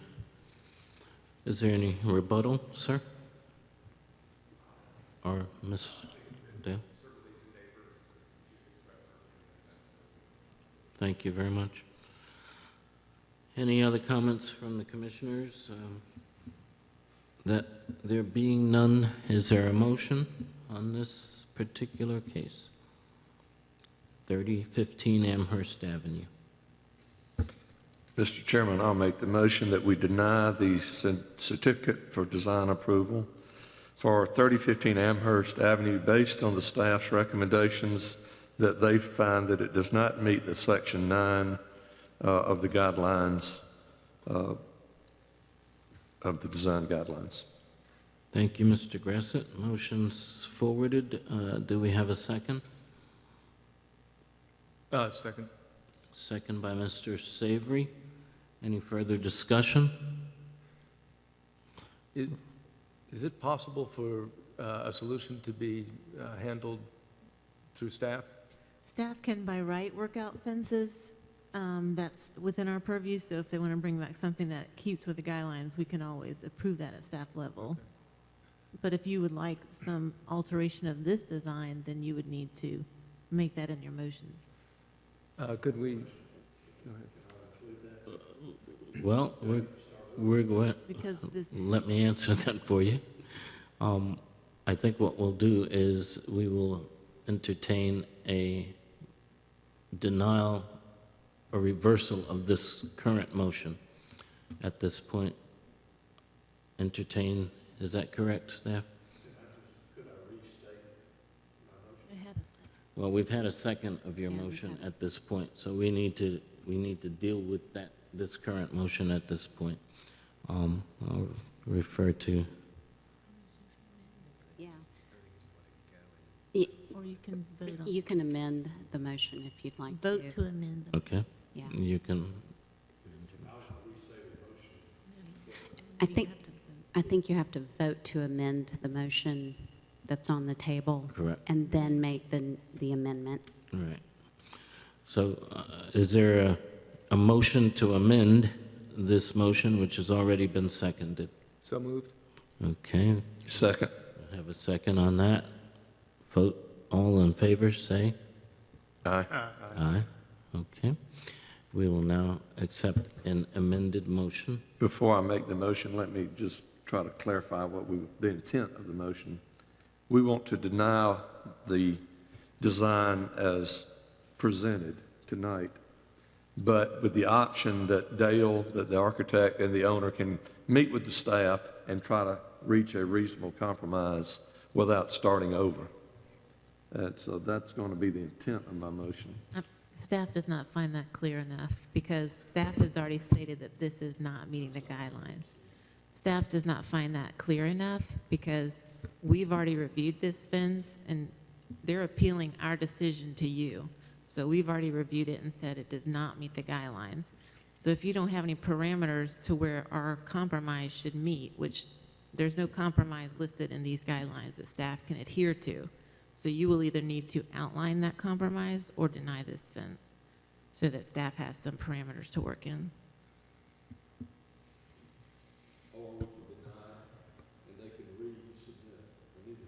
Correct. That's the option. Well, Can the applicant speak? I think you, Okay, well, maybe you were right in the first place. all right, here's the deal. I mean, it behooves us, having had this brought to us by staff, to voice or to have a decision based on guidelines.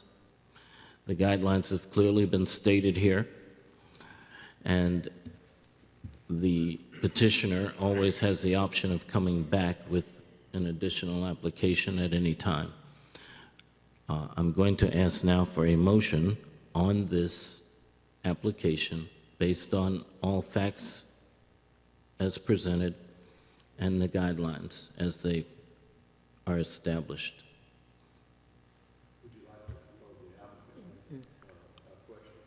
You may, sir. come ahead. I certainly think that we would entertain, the areas in dispute with staff are the left side fence and the section of fence visible from the street on the front. We would certainly would prefer a motion where you granted approval to retain the fence around the backyard and the fence not visible in the public right-of-way as constructed, and ask us to bring, and perhaps if you consider it based on the neighbor's comment on the right even, if you could limit what we're coming back to staff with to the area along the left side in front of the garage or something like that, so that we could narrow down our discussion point, then we could present options to staff for various approaches for that, while still allowing, say, the fence to be finished out on the remainder of the property, versus if you take the blanket denial, then we would be back to a point where we would have to seek some level of approval for the fence around the back. Well, correct, and staff noted I was as just going to... visible from the public right-of-way That- as determined by staff. So That we would was- make those decisions. That was just going to be my response to you, Dale, and to the owner, that the recommendations here are based on the public right-of-way view of that portion of the fence. So the denial would be based on that alone, solely as not meeting the guidelines.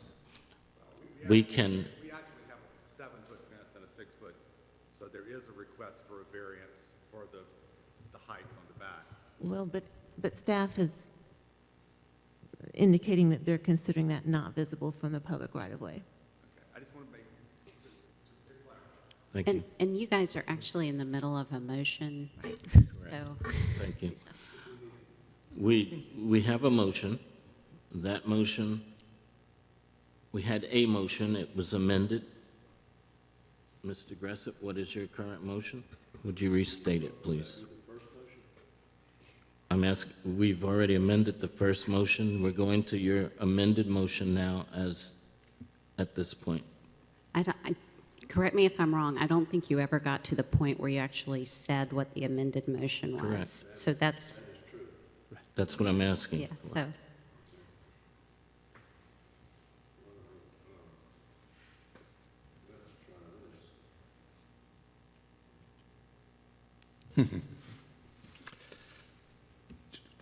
I will amend the motion, or I will make the motion that we deny the certificate of design approval for the site improvements at 3015 Amherst as presented tonight, and with the option that the applicant may review with staff those portions seen in the right-of-way for design modification. Very good. Is there a second? Second? Any further discussion? So let me, since I made the motion, let me just make sure we know what we're voting on now. We're saying that if a yes vote, we're denying the design as presented, right? A no vote means we're accepting the design as presented. But the yes vote means that Dale and his client may go back to the staff and work things out. I think your motion clearly stated such, sir. Okay, I just want to make sure. Now, is that, Because we've gone through this thing a half an hour now. but you said something about the portion visible from the right of way. That's always our purview. It's kind of understood anyway, so it doesn't necessarily have to be explicit. Okay. So we have a motion, clearly stated. We have a second. Any further discussion? Roll, please, for a vote. Mr. Bachnight, No. Mr. Gressett, Yes. Mr. Herger, No. Mr. Cohn, No. Mr. Savory, Yes. Mr. Nguyen. No. The motion does not pass. But we can't leave it here. But we can't leave it there, correct. So we now have had a motion that has been denied, or The the vote has in The in a recommendation for denial. denial was not passed. Right. Mhm. So we will entertain an additional motion at this point. Is there a motion to recommend approval?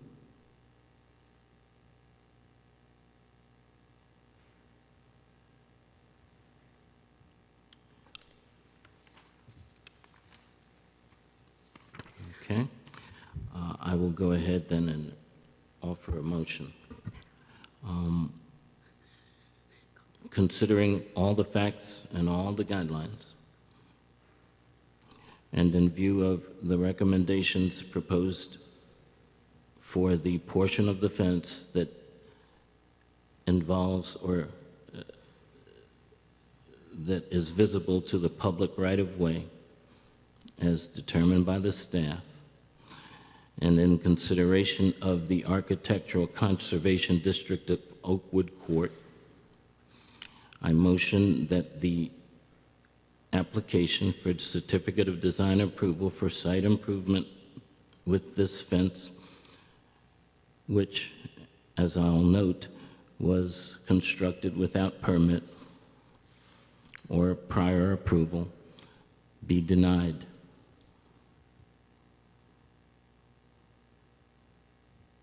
Is there a second?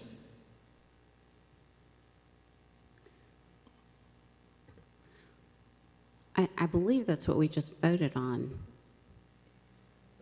Oh, but you're saying without an amendment. Okay.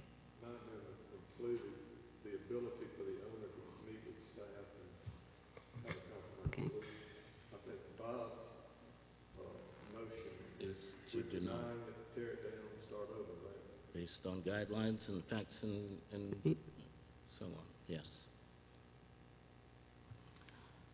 So the motion is offered. Is there a second?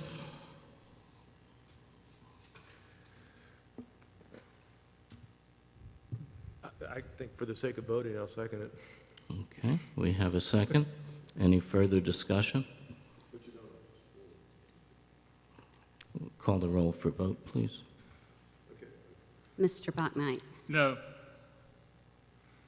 Mr. Gressett, No. Mr. Cohn, No. Mr. Savory, No. Mr. Herger, No.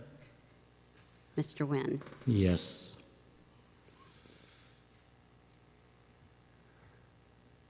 I think maybe we need some of the votes that have been consistently no need to be, those commissioners need to be heard from, so we understand how we're going to vote. We've just had a vote, and it comes to, it has been tallied, has it not?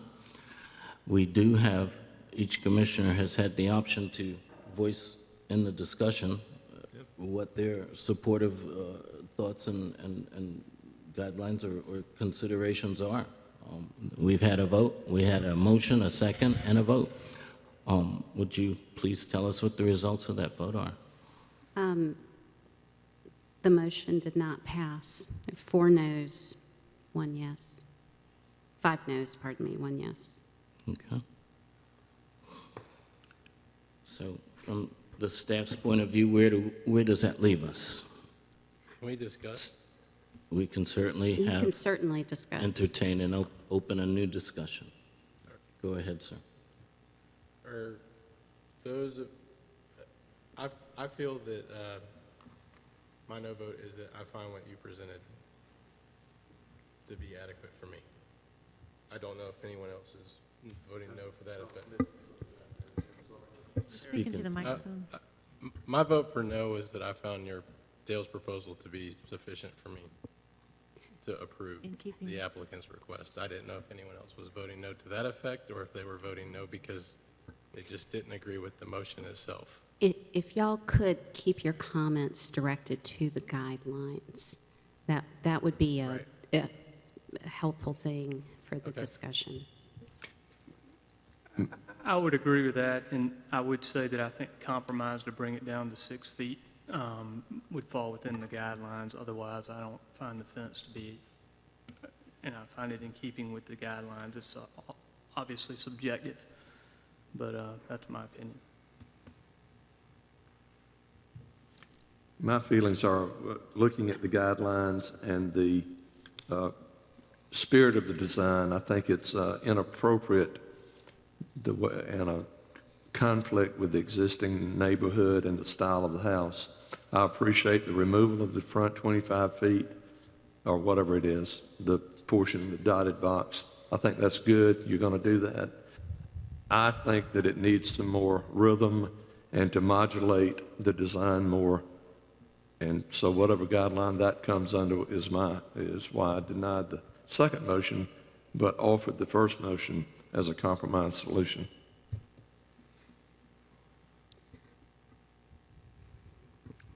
Comments? Ms. Moore? It sounds like we have two people, I'm in alignment with Ashby. It sounds like we have two people that have that point of view, and then I know that we have two commissioners who feel as though what's being built is acceptable, with the caveat that one commissioner feels that the fence should be brought down to 6 feet as a maximum. And then that leaves us, I guess, with another two commissioners.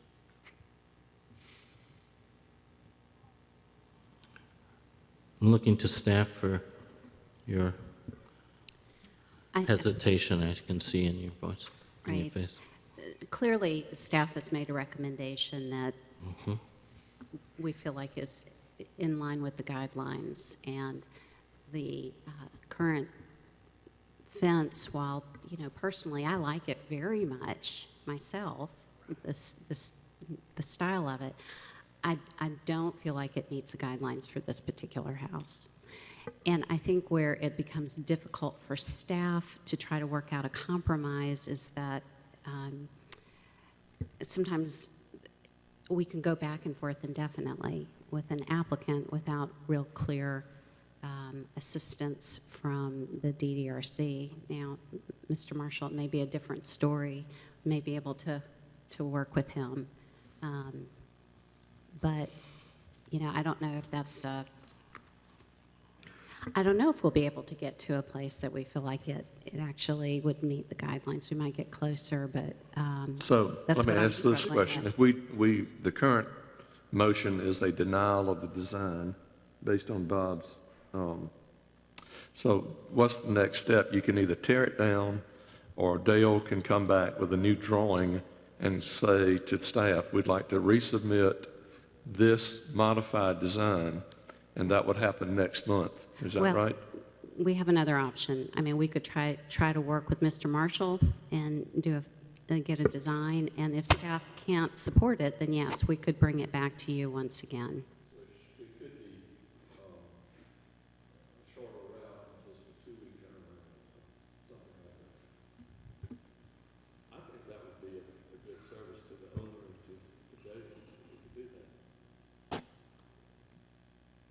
Just because. Yes, sir, I understand. And just to be clear, just because this is not my purview very often, what did we just vote on? Well, I mean, I feel like. My understanding is we currently do not have any, there's no motion that's been approved yet. So we currently are at a state where there is no motion on the floor. We do not have a denial or approval. Basically, the commission has not acted. Correct. So it's my best understanding that we're ready for another motion. Very good. Is there a second motion, or a motion that someone would like to entertain?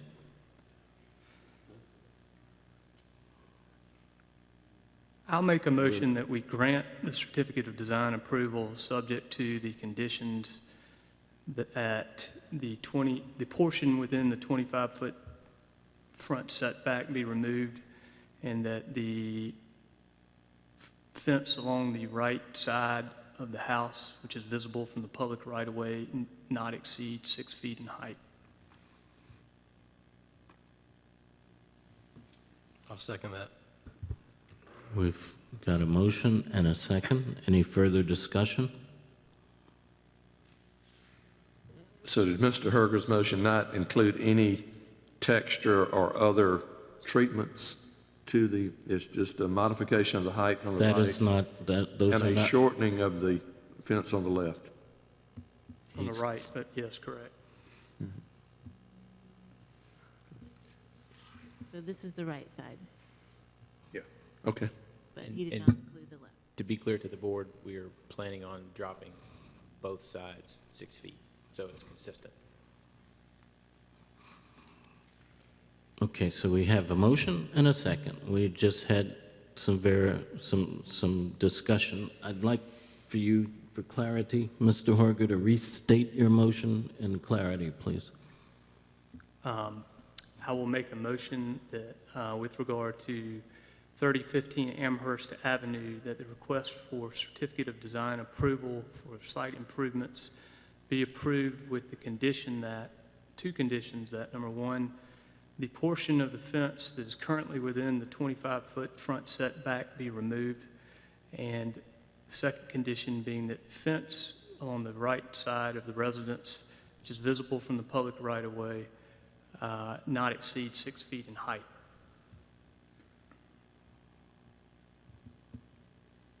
And who seconded? Do we have a second, Mr. Cohen? A second.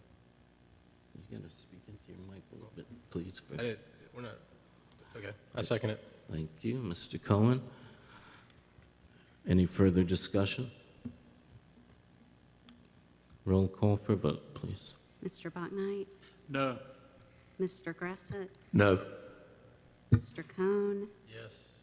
Mr. Savory? No. Mr. Herger? Yes. Mr. Nguyen? Yes.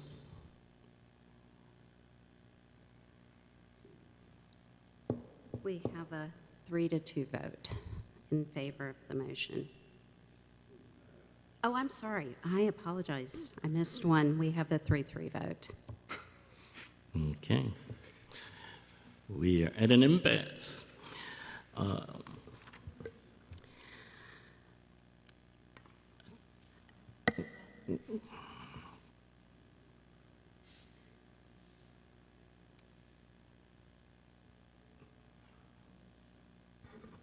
From a parliamentary standpoint, we have one of two options, I believe, and that would be to have this come back before us after perhaps an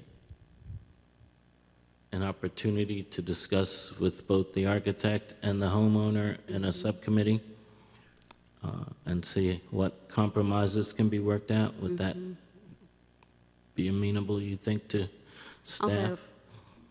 if the applicants are willing, we could try first at staff level and then move to a subcommittee potentially, if necessary. Although y'all have to make a motion to move into a subcommittee. Right. So They'd be presenting the same thing. it's a working session. Please. Mr. Chairman, I'll make a motion that this project be further studied in subcommittee with the goal of obtaining a good compromise solution. I'll second that motion. We have a second on that motion. Any other discussion? Roll call for a vote. Mr. Bachnight? Yes. Mr. Grasset? Yes. Mr. Cohn? Mr. Savory? Yes. Mr. Herger? Yes. Mr. Nguyen? Yes. We have a motion that passed. All right, I'll see what I can do about setting up a subcommittee shortly. Thank you very much, Thank you, gentlemen. Doctor. That was awesome. Okay. We have further business to attend. We do. There's continuing education information from Andrea Wolf about what's going to be required in the coming year. So she's just going to give y'all a real quick brief on that. I'm going to be real brief, just to let you know we're working on a new, there's going to be new sessions. The trainer over at Central Midlands Council of Governments knew the sessions needed refreshing, so I do not have anything right now. All the members who are on board right now, except for Mr. Herger, will need to complete 3 hours of continuing education for the year to be in compliance. This is something that is required by the state. It's not something we ask you to do.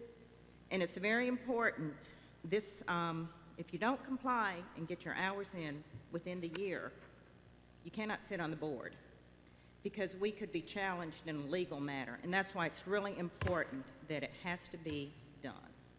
And I know sometimes it's not the best thing, but as soon as I get the information out of the dates and the sessions, I'll send it to you. And I would suggest that you do it and get it over with early, and that way you don't have to worry about it. So I'll get in touch with you when I find out. Thank you. Thank you. And we have elections for chair and vice chair, currently held by Mr. Nguyen and Mr. Gressett.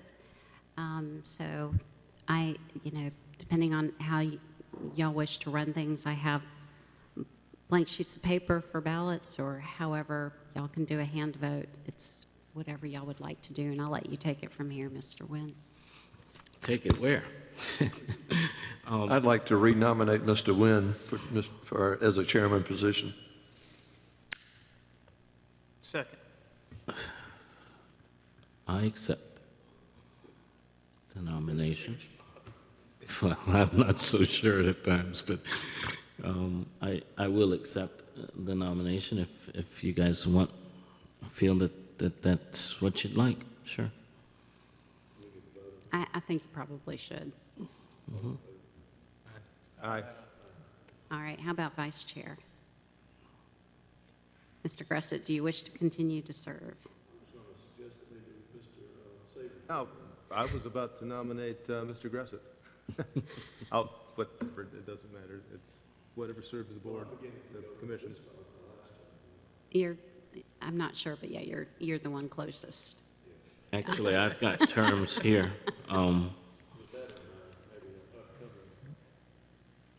I'd like to actually nominate you to continue, Mr. Gressett, to continue for one more year.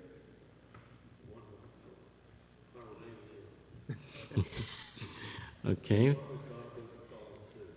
Well, I've been healthy all along here. Actually, I might do so because I think you deserve some of this fun and pressure. But yeah, I'll second that nomination. You accept, I guess. Okay. Do we have a Everybody? vote for Mr. Gressett as vice president? Aye. Okay. Aye. Done. We're done. We have that to move on to, correct? We've got minutes from the December 10th, 2015 meeting. I assume all of you have seen them, and they were sent out with packet or as an addendum, I guess, to it. I have read them, but I think I may abstain from voting since I wasn't here. Very good. I'm going to do the same. Likewise. That leaves you and I, sir. Okay. How do you vote on these? Move that we approve the minutes. Very good. I'll second it. I'm in favor. I am too. Mr. Belknap, very good. We've got a passing of the minutes from December 10th with few votes as possible. Did we have a quorum? Well, a quorum, no. The quorum We of didn't the have a remaining quorum almost members. at that meeting, but I make the motion that we adjourn for the evening. we have a motion for adjournment. Second, and all in favor, say aye. It's done.